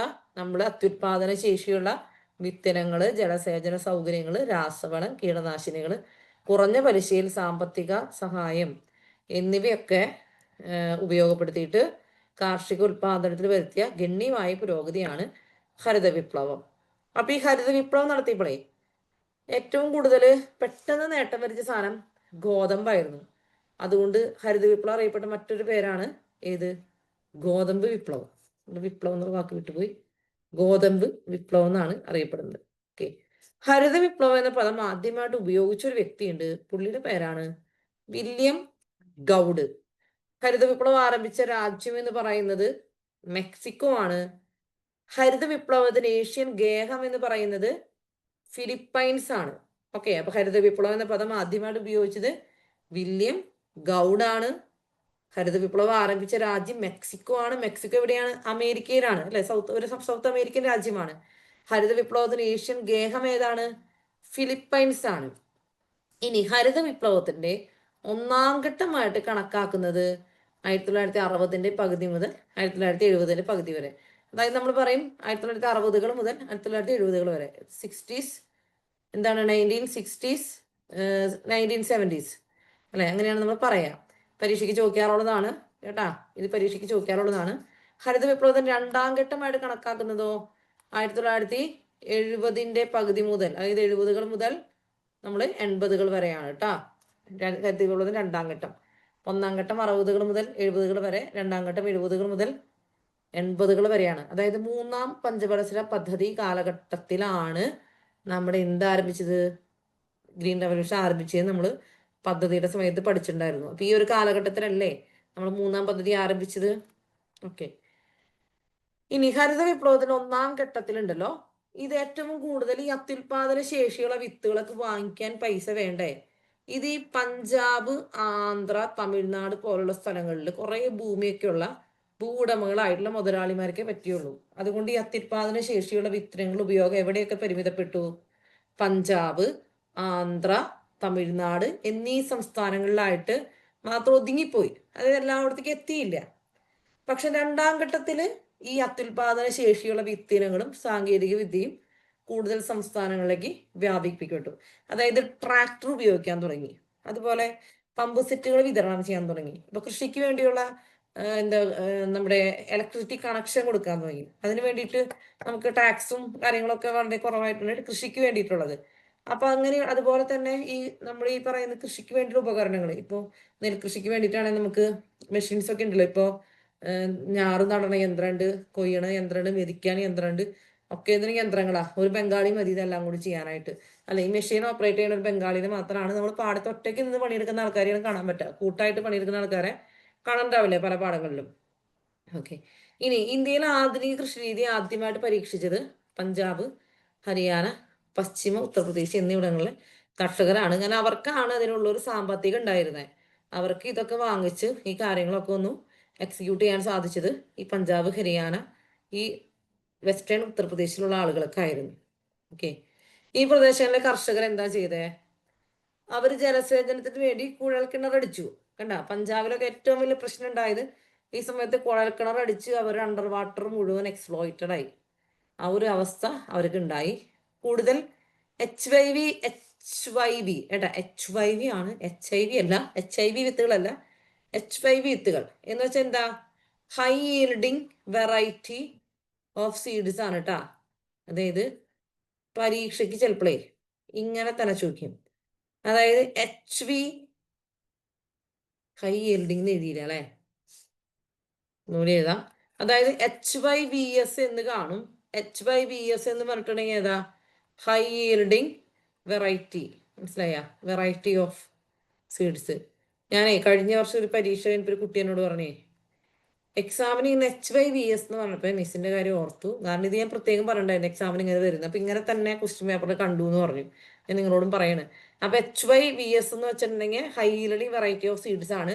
അപ്പൊ HYV വിത്തുകളും രാസവളങ്ങളും കീടനാശിനികളും ഉപയോഗിച്ചു. പിന്നെ അവരിൽ ചിലർ ട്രാക്ടറുകൾ അല്ലെ, രാസവളം, കീടനാശിനി, ട്രാക്ടറുകൾ, മെതിയും പോലെയുള്ള കാർഷിക യന്ത്രങ്ങൾ വാങ്ങി ഉഴവും വിളവെടുപ്പും വേഗത്തിലാക്കി. ഗോതമ്പിന്റെ ഉയർന്ന വിളവെടുപ്പ് അവർക്ക് കിട്ടി. അങ്ങനെ ഈ പ്രദേശങ്ങളെ കർഷകർ ഇതൊക്കെ ഉപയോഗിച്ചത് കൊണ്ട് അവർക്ക് നല്ല ലാഭം ഉണ്ടായി. പക്ഷെ നമ്മുടെ പാവപ്പെട്ട കർഷകർക്ക് ഇതൊന്നും വാങ്ങിക്കാനോ വെക്കാനോ എടുക്കാനോ ഒന്നും കഴിയില്ലാത്തതുകൊണ്ട് അവരെന്ത് ചെയ്തു? അവര് നമ്മുടെ കലപ്പ വെച്ചും ചെയ്തും കൈക്കോട്ടോട് കളച്ചൊക്കെ നിന്നു. അവർക്ക് ഇതിന്റെ ഗുണം എത്ര കിട്ടിയില്ല. ഹരിത വിപ്ലവത്തിലൂടെ പ്രധാനമായിട്ടും സ്വയം പര്യാപ്തത കൈവരിച്ച ഭക്ഷ്യധാന്യങ്ങളാണ് നെല്ലും ഗോതമ്പും. പിന്നെ ഈ ഒരു കാലഘട്ടത്തില് ഇന്ത്യയിൽ വികസിപ്പിച്ചെടുത്ത അത്യുൽപാദന ശേഷിയുള്ള വിത്തിനങ്ങളാണ് കല്യാൺ സോന, സോണാലിക. അപ്പൊ കല്യാൺ സോനയും സോണാലികയും എന്തിന്റെ ഇനങ്ങളാണ്? വിത്തിനങ്ങളാണ്. ഗോതമ്പിന്റെയാണെന്ന് ഓർത്ത് വയ്ക്കുക. പിന്നെ ഹരിത വിപ്ലവത്തിൽ ഏറ്റവും മെച്ചമുണ്ടാക്കിയ നാണ്യവിള അല്ലെ, അഥവാ ക്യാഷ് ക്രോപ്സ് ഏതാണ്? ക്യാഷ് ക്രോപ്സ് എന്ന് പറയുന്നത് കരിമ്പാണ് കേട്ടാ, കരിമ്പാണ്. ഓക്കെ. നമുക്ക് ഒരാളെ പരിചയപ്പെടാം. Doctor MS Swaminathan. ഇദ്ദേഹമാണ് ഇന്ത്യൻ ഹരിത വിപ്ലവത്തിന്റെ പിതാവ് എന്നറിയപ്പെടുന്നത്. ഡോക്ടർ MS സ്വാമിനാഥൻ, ഇന്ത്യൻ ഹരിത വിപ്ലവത്തിന്റെ പിതാവ്, ഇന്ത്യൻ അഗ്രികൾച്ചറിന്റെ പിതാവ്. അദ്ദേഹം ജനിച്ചത് 1925 ഓഗസ്റ്റ് 7. പ്രശസ്തരായ വ്യക്തികളൊക്കെ അടുത്ത കാലത്ത് മരിച്ചിട്ടുണ്ടെങ്കിൽ അവരുടെ ജനനം കൂടി ചോദിക്കുന്ന ഒരു പതിവുണ്ട്. തമിഴ്നാട്ടുകാരനാണ്, കുംഭകോണത്താണ് ജനിച്ചത്. ഇന്ത്യൻ കാർഷിക ഗവേഷണ കൗൺസിലിന്റെ ആദ്യ ഡയറക്ടറായിട്ട് പ്രവർത്തിച്ചു. നമ്മൾ നേരത്തെ ഒരു ICAR പഠിച്ചില്ലേ? നേരത്തെ ഒരു ICAR ഇല്ലേ? അത് 1929 സ്ഥാപിച്ച ന്യൂഡൽഹിയിൽ ആസ്ഥാനമായിട്ടുള്ളത്. അതിന്റെ ആദ്യത്തെ ഡയറക്ടർ ആരായിരുന്നു? Doctor MS Swaminathan. ഈ പുള്ളി എന്ത് ചെയ്തു? രാജ്യത്തെ 70% ജനങ്ങളും കാർഷിക വൃത്തിയിൽ ഏർപ്പെട്ടിരുന്ന സമയത്ത്, അല്ലെ, ആ സമയത്ത് പോലും നമ്മൾ ഭക്ഷ്യധാന്യങ്ങൾ ഇറക്കുമതി ചെയ്യായിരുന്നു. അതായത് ഇവിടെ കുറെ പേര് അഗ്രികൾച്ചർ സെക്ടറിൽ എല്ലാവരും പാടത്ത് പണിയെടുക്കുന്നുണ്ട്, പക്ഷെ ഇവിടെ കഴിക്കാനില്ല, നമ്മൾ ഇറക്കുമതി ചെയ്യാണ്. ഈ സമയത്താണ് നോർമൻ ഈ ബോർലോഗുമായിട്ട് സഹകരിച്ച് ഇന്ത്യൻ കാർഷിക മേഖലയിൽ ഹരിത വിപ്ലവം നടത്തി. അങ്ങനെ ഡോക്ടർ MS സ്വാമിനാഥൻ വികസിപ്പിച്ചെടുത്ത അത്യുൽപാദന ശേഷിയുള്ള ഗോതമ്പിനമാണ് ശർബതി സൊണോറ എന്ന് പറയുന്ന ഗോതമ്പിനം. അപ്പോ ഈ ശർബതി സൊണോറ എന്തിന്റെ ഇനമാണെന്ന് ചോദിച്ചാൽ ഗോതമ്പിന്റെ ഇനമാണ്. ഇദ്ദേഹം മരിച്ചത് താഴെയുണ്ട്. 2023 സെപ്റ്റംബർ 28 കഴിഞ്ഞ വർഷങ്ങളിൽ മുഴുവൻ പരീക്ഷയിൽ, പ്രത്യേകിച്ച് PSC പരീക്ഷയിലുള്ള ചോദ്യമായിരുന്നു. അപ്പൊ അദ്ദേഹത്തിന് എന്തൊക്കെ പുരസ്കാരം കിട്ടിയെന്ന് ഒന്ന് നോട്ട് ചെയ്ത് വെക്കുക. പത്മശ്രീ, പത്മഭൂഷൺ, ഭാരത് രത്ന, ഇതെല്ലാം കിട്ടിയിട്ടുണ്ട് അല്ലെ. പത്മശ്രീ, പത്മഭൂഷൺ, ഭാരത് രത്ന കിട്ടിയിട്ടുണ്ട്. MS സ്വാമിനാഥൻ രചിച്ച പ്രധാന പുസ്തകങ്ങൾ നോക്കിക്കോ. From green to evergreen revolution, the quest for a world without hunger, wheat revolution, a dialogue എന്ന് പറയുന്ന 3 പുസ്തകങ്ങളാണ് അദ്ദേഹത്തിൻ്റെതായിട്ട് ഉള്ളത്. വേറെ 2 ചോദ്യങ്ങളും കൂടി ഉണ്ട്. വളരെ പ്രത്യേകമായിട്ട് പ്രധാനമായിട്ട് പഠിക്കേണ്ട ചോദ്യങ്ങളാണ്, പരീക്ഷയ്ക്ക് ചോദിക്കാറുള്ളതാണ്. ഇന്ത്യൻ ഹരിത വിപ്ലവത്തിന്റെ നായകൻ ഡോക്ടർ MP സിംഗ്. ഇന്ത്യയിൽ ഹരിത വിപ്ലവം ആരംഭിച്ച സമയത്തെ കേന്ദ്ര കൃഷി മന്ത്രി C സുബ്രഹ്മണ്യം. കേട്ടാ, ഇത് പഠിക്കണം. കാരണം താഴെ തന്നിരിക്കുന്നവയിൽ ഹരിത വിപ്ലവവുമായിട്ട് ബന്ധപ്പെട്ടത് ആര്, ബന്ധപ്പെടാത്ത ആര് എന്ന് ചോദ്യം നിന്നിട്ട് അതിൽ MP സിംഗും C സുബ്രഹ്മണ്യവും പിന്നെ MS സ്വാമിനാഥനും ഇതൊന്നും അല്ലാണ്ട് ബന്ധമില്ലാത്ത ആൾക്കാരൊക്കെ ഉണ്ടാവും. അപ്പൊ അങ്ങനെയൊക്കെ ചോദ്യം വരാറുള്ളതാണ്. ഓക്കെ, നമ്മൾ MS സ്വാമിനാഥനെ കുറിച്ച് പറഞ്ഞു കഴിഞ്ഞു. നെക്സ്റ്റ് നമുക്ക് നോർമൻ ഏണസ്റ്റ് ബോർലോഗ് അഥവാ നോർമൻ E ബോർലോഗിലേക്ക് പോവാം. അദ്ദേഹമാണ് ലോക ഹരിത വിപ്ലവത്തിന്റെ പിതാവ് എന്ന് പറയുന്നത്. അദ്ദേഹത്തിന് 1970 സമാധാനത്തിനുള്ള നോബൽ സമ്മാനം ലഭിച്ചു. അദ്ദേഹം മെക്സിക്കോയിൽ നടത്തിയ ഹരിത വിപ്ലവമാണ് പിന്നീട് ലോകമാകെ വ്യാപിച്ചത്. ഇനി ഹരിത വിപ്ലവം നമ്മൾ നടപ്പിലാക്കിയത് ഏതൊക്കെ പദ്ധതികളിലൂടെയാണെന്ന് നോക്കാം.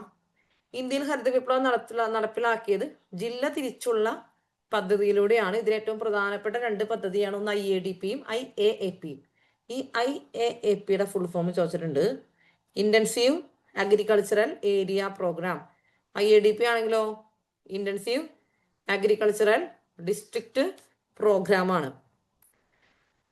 ഓക്കെ, ജില്ലാതല തീവ്ര കാർഷിക പദ്ധതി കേട്ടാ, ഇന്റൻസീവ് അഗ്രികൾച്ചർ ഡിസ്ട്രിക്ട് പ്രോഗ്രാം.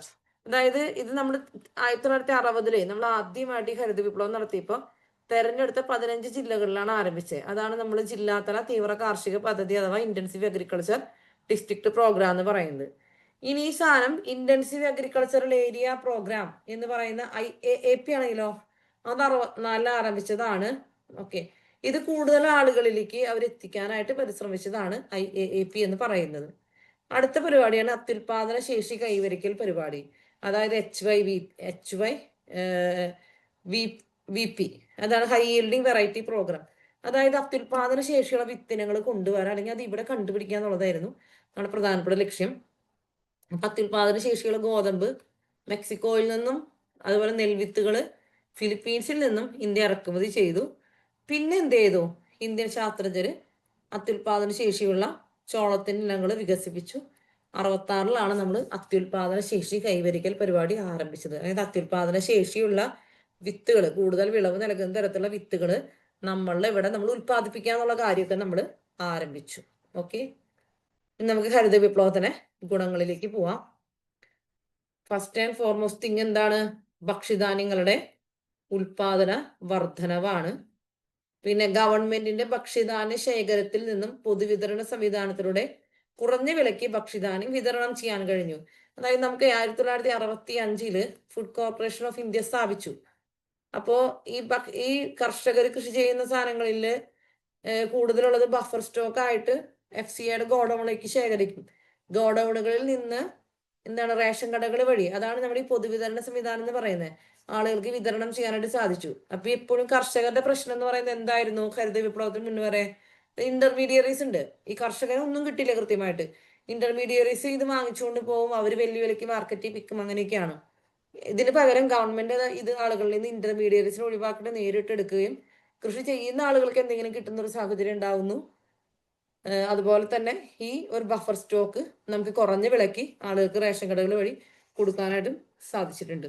പിന്നെ വിദേശ ആശ്രയത്വം ഇല്ലാതാക്കി. കാരണം എന്താ, നമ്മൾ എല്ലാം ഇമ്പോർട്ട് ചെയ്യായിരുന്നല്ലോ. സ്വാതന്ത്ര്യം കിട്ടുന്ന സമയത്ത് നമുക്ക് വേണ്ട ഫുഡ് ഗ്രെയിൻസ് നമ്മൾ ഇമ്പോർട്ട് ചെയ്യായിരുന്നു. പക്ഷെ അതിന് പകരം ഇപ്പം നമ്മൾ എക്സ്പോർട്ടറാണ്. കൃഷിയോഗ്യമായ സ്ഥലത്തിന്റെ അളവ് വർദ്ധിച്ചു. അതായത് നമുക്ക് ലാൻഡ് യൂസ് കൂടി അല്ലേ.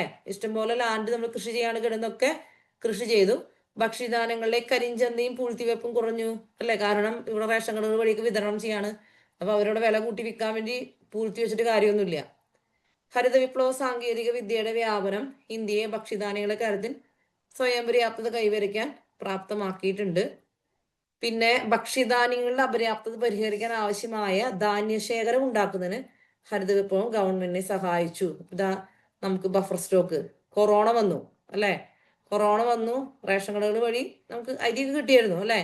ബഫർ സ്റ്റോക്ക് ഉണ്ട്. അപ്പൊ എന്തെങ്കിലുമൊക്കെ ഒരു പ്രശ്നം വന്നു കഴിഞ്ഞിട്ടുണ്ടെങ്കിൽ ആളുകൾക്ക് കൊടുക്കാൻ വേണ്ടിയിട്ടൊക്കെ ബഫർ സ്റ്റോക്ക് കൂടുതലായിട്ടും ശേഖരിച്ച് വെച്ചിട്ടുണ്ട് അല്ലെ.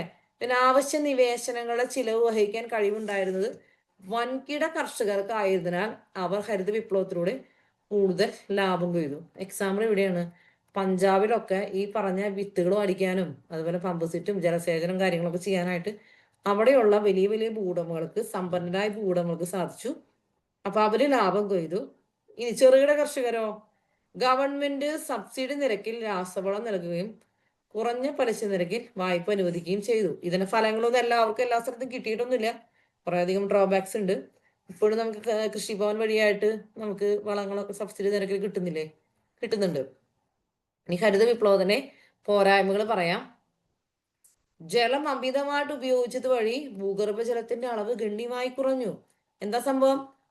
Over exploitation of ground water resources അല്ലെ.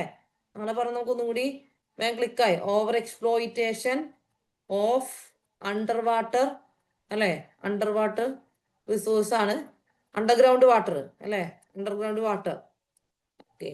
ഇനി രാസവളങ്ങളുടെയും കീടനാശിനികളുടെ അമിത ഉപയോഗം മണ്ണിന്റെ സ്വാഭാവിക ഫലഭൂയിഷ്ഠത കുറച്ചു അല്ലെ. ഫെർട്ടിലിറ്റി കുറച്ചു. ഹരിത വിപ്ലവം മുഖേന വൻകിട കർഷകരും ചെറുകിട കർഷകരും തമ്മിലുള്ള അന്തരം കൂടി. എന്താണ് അവിടെ? ഇൻഇക്വാളിറ്റി വർദ്ധിച്ചു. ഹരിത വിപ്ലവത്തിന്റെ ഗുണം കൂടുതൽ ലഭിച്ചത് ധനിക കർഷകർക്കായിരുന്നു. പിന്നെ ഒന്നാം ഘട്ടം ചില സംസ്ഥാനങ്ങളിൽ മാത്രമായി ഒതുങ്ങി നിന്നു. അതെവിടെയാ? പഞ്ചാബ്, ആന്ധ്ര, തമിഴ്നാട് നമ്മൾ പറഞ്ഞു. കാർഷിക വായ്പകളുടെ ആവശ്യകത കൂടി. ആളുകൾ ഭയങ്കരമായിട്ട് വായ്പ എടുക്കാനൊക്കെ തുടങ്ങി. പാവപ്പെട്ട കർഷകരുടെ ജീവിത നിലവാരത്തിൽ മാറ്റം ഉണ്ടാക്കാൻ കഴിഞ്ഞില്ല. യന്ത്രവൽക്കരണം തൊഴിൽ നഷ്ടം ഉണ്ടാക്കി അല്ലെ. മുന്നേ നിലം മുഴാനായിട്ട് കൂടുതൽ ആളുകൾ വേണം, അല്ലെങ്കിൽ കാളാനൊക്കെ വെച്ച് ചെയ്തുകൊണ്ടിരുന്നത്. യന്ത്രവൽക്കരണം വന്നപ്പോൾ ട്രാക്ടർ ഓടിക്കാൻ ഒരാളുടെ ആവശ്യമുള്ളൂ. കാലത്തൊട്ട് വൈകുന്നേരം വരെ നിൽക്കുമ്പോഴേക്കും ഒരു പാടം അയാൾ പണി കഴിഞ്ഞിട്ടുണ്ടാവും അല്ലെ. വാണിജ്യ വിളകളുടെ പുരോഗതിക്കാണ് ഹരിത വിപ്ലവം ഏറെ സഹായിച്ചത്. ഇതൊക്കെയാണ് ഇതിന്റെ പോരായ്മ എന്ന് പറയുന്നത്. നമ്മൾ ഫുഡ് സെക്യൂരിറ്റി എന്ന് പറയുന്നതിൽ ഫുഡ് സെക്യൂരിറ്റി അല്ലെങ്കിൽ ഭക്ഷ്യസുരക്ഷ കൈവരിക്കാനായിട്ട് ഇന്ത്യ മുന്നോട്ട് വെച്ച ഇന്ത്യയുടെ പ്രധാനപ്പെട്ട ഒരു കാര്യമാണ് എന്ത്? നമ്മുടെ ഹരിത വിപ്ലവം അല്ലെങ്കിൽ ഗ്രീൻ റവല്യൂഷൻ. അപ്പൊ ഇനി നമുക്ക് പറയാവുന്ന ടോപ്പിക് പോവർട്ടിയാണ്. പോവർട്ടി പറയുമ്പോൾ എന്തൊക്കെ ദാരിദ്ര്യ നിർമ്മാർജ്ജന പരിപാടികൾ നടത്തിയിട്ടുണ്ട് എന്ന് പറയുമ്പോൾ അതിന്റെ കൂടെ തന്നെ എന്താണ് നമ്മൾ ഈ ഫുഡ് സെക്യൂരിറ്റി അതിൻ്റെ ഉള്ളിൽ പെട്ടതാണ് കേട്ടാ. നമുക്ക് അതിലേക്ക് പോവാം. നമ്മളെ പോവർട്ടിയിലേക്ക് പോവാം. പുതിയ സ്ലൈഡ് എല്ലാവരും കിട്ടിയില്ലേ? പോവർട്ടിയാണ്. നമ്മളപ്പോ ഈ മാനവ വികസന സൂചിയും കാര്യങ്ങളൊക്കെ പഠിച്ചപ്പോ പോവർട്ടിനെ കുറിച്ച് പഠിച്ചിട്ടുണ്ടായിരുന്നു. അപ്പൊ അന്ന് നമ്മൾ പറഞ്ഞിരുന്നു പോവർട്ടി എന്ന് പറഞ്ഞിട്ടുണ്ടെങ്കിൽ 3 നേരം ഫുഡ് കഴിക്കാൻ കിട്ടാത്ത അവസ്ഥ മാത്രമല്ല, ഒരു മനുഷ്യന് വിദ്യാഭ്യാസം കിട്ടുന്നില്ല, സമൂഹത്തിന് മാന്യമായിട്ട് ജീവിക്കാൻ പറ്റുന്നില്ല. ഇതെല്ലാം ആ മനുഷ്യന്റെ പോവർട്ടിയിൽ ഉൾപ്പെട്ട കാര്യങ്ങളാണ് അല്ലെ. നമ്മൾ പൊതുവേ ദാരിദ്ര്യം എന്ന് പറയുന്നത് എന്താണ്? പാർപ്പിടം, വസ്ത്രം, വിദ്യാഭ്യാസം, ആരോഗ്യം എന്നിവ നേടാനാകാത്ത അവസ്ഥയാണ് നമുക്ക് ദാരിദ്ര്യം എന്ന് പറയുന്നത് അല്ലെ. വിദ്യാഭ്യാസം കൂടി ഉൾപ്പെടുത്തുന്നുണ്ട്. പണ്ട് നമ്മൾ പറയുന്നത് എന്താണ്? Food, shelter, clothing. ഭക്ഷണം, വസ്ത്രം എന്താണ്? ഭക്ഷണം, വസ്ത്രം, പാർപ്പിടം. ഇവിടെ എന്താണ്? വിദ്യാഭ്യാസം, ആരോഗ്യം എല്ലാം ഉൾപ്പെട്ടിട്ടുണ്ട്. ഇന്ത്യയില് ദരിദ്രരെ നിർണയിക്കുന്നതിന് സ്വാതന്ത്ര്യത്തിന് മുൻപ് ഒരു മാർഗം നിർദ്ദേശിച്ച വ്യക്തിയാണ് ദാദാഭായ് നവറോജി. അദ്ദേഹം ജയിൽ ജീവിത ചെലവ്, അതായത് ജയിലിൽ ഒരാൾക്ക് എത്ര ജീവിക്കാനായിട്ട് ഒരു ദിവസം ആവറേജ് ഭക്ഷണത്തിനൊക്കെ ചെലവാകും എന്ന് വെച്ചിട്ട് പുള്ളി ദാരിദ്ര്യരേഖ നിശ്ചയിച്ചു. അപ്പൊ ഒരാൾക്ക് മിനിമം ഇത്ര രൂപ ഒരു ദിവസം സമ്പാദിച്ചാലാണ്, അല്ലെങ്കിൽ ഇത്രയും കലോറി ഫുഡ് കിട്ടിയാലാണ് അയാൾക്ക് ദാരിദ്ര്യമില്ലാണ്ട് ജീവിക്കാൻ പറ്റുള്ളൂ എന്നൊക്കെ ദാദാഭായ് നവറോജി അങ്ങനെ ഒരു ആശയം മുന്നോട്ട് വെച്ചു. അപ്പൊ ഇന്ത്യയുടെ ദാരിദ്ര്യരേഖ ആദ്യമായിട്ട് നിർണയിച്ചത് ദാദാഭായ് നവറോജിയാണ്. സ്വാതന്ത്ര്യത്തിന് മുന്നേ തന്നെ അദ്ദേഹം ജയിൽ ജീവിത ചെലവ് എന്ന ആശയത്തെ അടിസ്ഥാനമാക്കിയിട്ടാണ് ദാരിദ്ര്യരേഖ നിർണയിച്ചത് കേട്ടാ. ഇനി സ്വാതന്ത്ര്യാനന്തര ഭാരതത്തിൽ ദരിദ്രരുടെ എണ്ണം നിശ്ചയിക്കുന്നതിനായിട്ട് ആസൂത്രണ കമ്മീഷൻ, നമ്മുടെ പ്ലാനിംഗ് കമ്മീഷൻ ഒരു പഠന ഗ്രൂപ്പ് രൂപീകരിച്ചു. അത് ഏത് വർഷത്തിലാണ്? അത് 1962 കേട്ടോ. ആസൂത്രണ കമ്മീഷന്റെ പഠന ഗ്രൂപ്പ് 1962 വരണത്. 2020 ദാരിദ്ര്യം ഇന്ത്യയിൽ നിന്ന് തുടച്ചു നീക്കുന്നതിനായിട്ട് ഡോക്ടർ APJ അബ്ദുൽ കലാം ആവിഷ്കരിച്ച പദ്ധതിയാണ് പുര, providing urban amenities in rural areas. പുര ആരുടെ ആശയമാണ്? ഡോക്ടർ APJ അബ്ദുൽ കലാമിന്റെ ആണ്. 5 ഇയർ പ്ലാൻസിൽ നമ്മളത് പറഞ്ഞിട്ടുണ്ടായിരുന്നു. Providing urban amenities in rural areas ആണ്. ഇനി നമ്മൾ പറയില്ലേ ദാരിദ്ര്യരേഖ എന്ന് പറയുമ്പോൾ, ദാരിദ്ര്യരേഖ എന്ന് പറയുന്നത് എന്താണ്? ദാരിദ്ര്യരേഖയ്ക്ക് മുകളിലുള്ളവര് എബവ് പോവർട്ടി ലൈൻ ആണ്, ദാരിദ്ര്യരേഖയ്ക്ക് താഴെയുള്ളവർ നമ്മൾ ബിലോ പോവർട്ടി ലൈൻ ആണ്. അതായത് നമ്മുടെ വീട്ടില് എന്താ പറയാ, വെള്ള, നീല കാർഡുകളൊക്കെ ഉള്ളവര് APL ആണ്. മഞ്ഞ, പിങ്കും ബിലോ പോവർട്ടി ലൈൻ ആണ് അല്ലെ, BPL ആണ്. അങ്ങനെയല്ല, നമുക്ക് 4 കളറല്ലേ ഉള്ളേ കാർഡിന്, അതാണ് APL-ഉം BPL-ഉം. ഇന്ത്യയിൽ അപ്പൊ ഇതൊക്കെ എങ്ങനെ തീരുമാനിക്കണമെന്ന് വെച്ചാല് നമ്മൾ സെൻസസ് എടുത്ത് പോകും. കുറെ ക്രൈറ്റീരിയ നമ്മൾ അല്ലെ, കുറെ ക്രൈറ്റീരിയകൾ അതിലുണ്ട്. അപ്പൊ അതൊക്കെ അടിസ്ഥാനത്തിലാണ് നമുക്ക് പറയണത്. പിന്നെ നമ്മുടെ ഗ്രാമസഭകൾ അംഗീകരിക്കും അല്ലെ. അങ്ങനെയൊക്കെയാണ് APL BPL ഒക്കെ തീരുമാനിക്കപ്പെടുന്നത്. ഇനി ഇന്ത്യയിലെ ദാരിദ്ര്യത്തെ പറ്റി സർവേ നടത്തുകയും റിപ്പോർട്ട് പ്ലാനിംഗ് കമ്മീഷൻ അല്ലെങ്കിൽ നിതി ആയോഗിന് സമർപ്പിക്കുകയും ചെയ്യുന്ന സ്ഥാപനമാണ് national sample survey organisation, NSSO. നിലവിൽ CSOയും NSSOയും ചേർന്ന് NSO എന്നറിയപ്പെടുന്നു. NSOന്റെ ഫുൾ ഫോം പഠിച്ചു വയ്ക്കുക, പരീക്ഷയ്ക്ക് ചോദിക്കാറുണ്ട്. നാഷണൽ സ്റ്റാറ്റിസ്റ്റിക്കൽ ഓഫീസ് കേട്ടാ. അവരെന്ത് ചെയ്യുന്നറിയോ? ഫുൾ ഫോം ഇങ്ങനെ നാഷണൽ സ്റ്റാറ്റിസ്റ്റിക്കൽ ഓർഗനൈസേഷൻ എന്നൊക്കെ ഇടും. നാഷണൽ സ്റ്റാറ്റിസ്റ്റിക്കൽ ഓഫീസാണ് NSO എന്ന് പറയുന്നത് കേട്ടാ. ഓക്കെ, അപ്പൊ അവരാണ് ഇന്ത്യയിൽ ദാരിദ്ര്യത്തെ പറ്റി സർവേ നടത്തിയിട്ട് റിപ്പോർട്ട് നമ്മുടെ നിതി ആയോഗിന് സമർപ്പിക്കുന്നത്. ഓക്കെ, ഇന്ത്യയിൽ ദാരിദ്ര്യരേഖയ്ക്ക് താഴെയുള്ള ജനങ്ങൾ ഏറ്റവും കൂടുതലുള്ള സംസ്ഥാനം ഉത്തർപ്രദേശ് ആണ്. 2011 സെൻസസ് പ്രകാരമാണ് അത്. അങ്ങനെ തന്നെ പഠിച്ചു. 2021 സെൻസസ് ഉണ്ടായിട്ടില്ല, കോവിഡ് ആയിരുന്നു. അപ്പൊ നമ്മൾ നിലവിൽ നമുക്ക് ഒഫീഷ്യൽ സെൻസസ് രേഖയുള്ളത് 2011 അത് പ്രകാരം ഇന്ത്യയിൽ ദാരിദ്ര്യരേഖയ്ക്ക് താഴെയുള്ള ജനങ്ങൾ ഏറ്റവും കൂടുതലുള്ളത് ഉത്തർപ്രദേശിലാണ്. ശതമാനാടിസ്ഥാനത്തിൽ ഏറ്റവും കൂടുതൽ ദരിദ്രരുള്ള സംസ്ഥാനം ഛത്തീസ്ഗഡ് ആണ് കേട്ടാ. ഛത്തീസ്ഗഡ്. ഓക്കെ, ഇനി നമുക്ക് പോവർട്ടിയിൽ ഒരു ടേം പരിചയപ്പെടാം. അതായത് head count ratio of poverty ratio അല്ലേ. എന്താ അത്? നമ്മുടെ രാജ്യത്തെ മൊത്തം ജനങ്ങളുടെ എണ്ണം എടുത്തു അല്ലേ. ആ മൊത്തം ജനസംഖ്യയുടെ എണ്ണവും ദാരിദ്ര്യരേഖയ്ക്ക് താഴെയുള്ള ജനസംഖ്യയും തമ്മിലുള്ള അനുപാതമാണ് head count ratio of poverty ratio. അതായത് ആകെയുള്ള ജനസംഖ്യയിൽ എത്ര പേര് ദാരിദ്ര്യരേഖയ്ക്ക് താഴെയുണ്ടെന്ന് നമ്മൾ കണ്ടുപിടിക്കുകയാണ്. എന്താ സംഭവം? ഹെഡ് കൗണ്ട് റേഷ്യോ എന്ന് പറഞ്ഞിട്ടുണ്ടെങ്കിൽ ദാരിദ്ര്യരേഖയ്ക്ക് താഴെയുള്ള ജനസംഖ്യ ഡിവൈഡഡ് ബൈ ആകെയുള്ള ജനസംഖ്യ. മനസ്സിലായ? ആകെയുള്ള ജനസംഖ്യ ഡിവൈഡഡ് ബൈ ദാരിദ്ര്യരേഖയ്ക്ക് താഴെയുള്ള ജനസംഖ്യ ഡിവൈഡഡ് ബൈ ആകെയുള്ള ജനസംഖ്യ. അതാണ് head count ratio of poverty ratio എന്ന് പറയുന്നത് കേട്ടോ. ഇനി ഇന്ത്യയിൽ ദാരിദ്ര്യത്തിന്റെ പഠനവുമായിട്ട് ബന്ധപ്പെട്ട അല്ലെങ്കിൽ ദാരിദ്ര്യ നിർണയവുമായിട്ട് ബന്ധപ്പെട്ട നമ്മുടെ കമ്മീഷൻസ് ഏതൊക്കെയാന്ന് നോക്കാം. ഏതൊക്കെ കമ്മീഷൻസ് ആണ് ഉണ്ടായിരുന്നത് നോക്കാം. Lakdawala commission, Suresh Tendulkar commission, C Rangarajan commission. ഇതൊക്കെ എന്തുമായി ബന്ധപ്പെട്ട കമ്മീഷനാണ്? ദാരിദ്ര്യവുമായിട്ട് ബന്ധപ്പെട്ട കമ്മീഷൻസ് ആണ്. ഇതിവിടെ പഠിക്കുക, അതൊക്കെ SCERT-ലുള്ള കാര്യങ്ങളാണ്. ലക്ഡാവാല കമ്മീഷന്റെ അവലോകന പ്രകാരം ഒരു ദിവസത്തില് ഗ്രാമീണ ജനത, അതായത് റൂറൽ ഏരിയയില് അവർക്ക് എത്ര കലോറി ഫുഡ് കഴിക്കാൻ വരണം? 2400 കലോറി ഇങ്ങനെ ഫുഡ് കഴിക്കാൻ കിട്ടണം. അവർ കഴിക്കുന്ന ഫുഡിൽ 2400 കലോറി ഉണ്ടെങ്കിലാണ് അവർക്ക് ദാരിദ്ര്യമില്ലാന്ന് പറയാൻ പറ്റുള്ളൂ. അതേസമയം നഗരവാസികൾക്കാണെങ്കിലോ 2100 കലോറി വേണം. അപ്പൊ ഗ്രാമങ്ങളിലുള്ളവർക്ക് കലോറി കൂടുതലാണ്. കാരണം എന്താണ്? അവർ കൂടുതലായിട്ടും അധ്വാനിക്കുന്ന ആളുകളായിരിക്കും അല്ലെ. കൃഷിയിടങ്ങളിൽ അങ്ങനെയൊക്കെ അധ്വാനിക്കുന്ന, കൂടുതൽ ദേഹാധ്വാനം കാഴ്ചവെക്കുന്ന ആളുകളായിരിക്കും എന്നുള്ള അനുമാനത്തിലാണ് അവർക്ക് 2400 കലോറി വേണമെന്ന് പറയുന്നത്. നഗരവാസികൾക്ക് 2100 കലോറി. ഇന്ത്യയിൽ ഇതൊക്കെ നമ്മൾ വർഷങ്ങൾക്ക് മുന്നുള്ള കാര്യങ്ങളൊക്കെയാണ്. എന്നാലും ഇത് ഇപ്പോഴും നമ്മളിങ്ങനെ പറഞ്ഞുകൊണ്ടിരിക്കുന്ന ഒരു കാര്യമാണ്.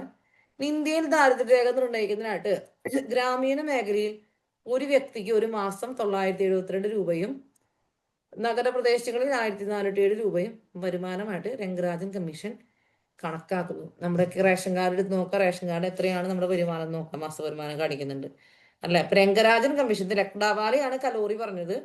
നമ്മുടെ രംഗരാജൻ കമ്മീഷൻ വന്നപ്പോ എന്ത് പറഞ്ഞു? ഗ്രാമീണ മേഖലയിൽ 972 രൂപയും നഗരപ്രദേശങ്ങൾ 1407 രൂപയും ഉണ്ടെങ്കിൽ ഒരു മാസം ചെലവ് കഴിക്കാന്ന് അല്ലെ. 1407 രൂപ ഉണ്ടെങ്കിൽ അല്ലെങ്കിൽ 972 രൂപ ഉണ്ടെങ്കിൽ നമുക്ക് എത്ര ദിവസം ചെലവ് കഴിക്കാം? ചിലപ്പോൾ നമ്മൾ ഒരാഴ്ച ഓടിയെങ്കിലായി ഭക്ഷണം കഴിക്കാൻ മാത്രം അല്ലെ. ഇന്ത്യയിലെ ദാരിദ്ര്യത്തിന്റെ പ്രധാന കാരണങ്ങൾ നോക്കാം. ജനസംഖ്യ വർധനവ് അല്ലെ, ജനസംഖ്യ വർധനവുണ്ട്. തൊഴിലില്ലായ്മ നമ്മുടെ ദാരിദ്ര്യത്തിന്റെ പ്രധാന കാരണമാണ്. മൂലധന ലഭ്യതയില്ലായ്മ, മൂലധനം അല്ലെ, മൂലധനം ബിസിനസ് ഇൻവെസ്റ്റ്മെന്റ് നല്ലോണം വേണം. വിലക്കയറ്റം അല്ലെ, വില കയറിക്കൊണ്ടിരിക്കുന്നു അല്ലെ. ഇപ്പൊ വെളിച്ചെണ്ണയ്ക്ക് എന്താ വില അല്ലെ, 460, 480, 500ന്റെ അടുത്തൊക്കെയാണ് വില വരണേ. വിലക്കയറ്റം. വെളിച്ചെണ്ണയൊക്കെ വാങ്ങിച്ച് ഉപയോഗിക്കാൻ പറ്റും ഇപ്പൊ സാധാരണക്കാരന്? ഇല്ല. നൈപുണ്യശേഷി ഉള്ളവരുടെ അഭാവം, അതായത് സ്കില്ലില്ല, അൺസ്കിൽഡ് ആൾക്കാരാണ്. മനസ്സിലായോ? മികച്ച സംരംഭകരുടെ അഭാവം, നല്ല ബിസിനസ്സുകാരില്ലാന്ന്. പിന്നെ കുറഞ്ഞ വളർച്ചാ നിരക്ക് അല്ലെ, ലോ ഗ്രോത്ത് റേറ്റ് ആണ്.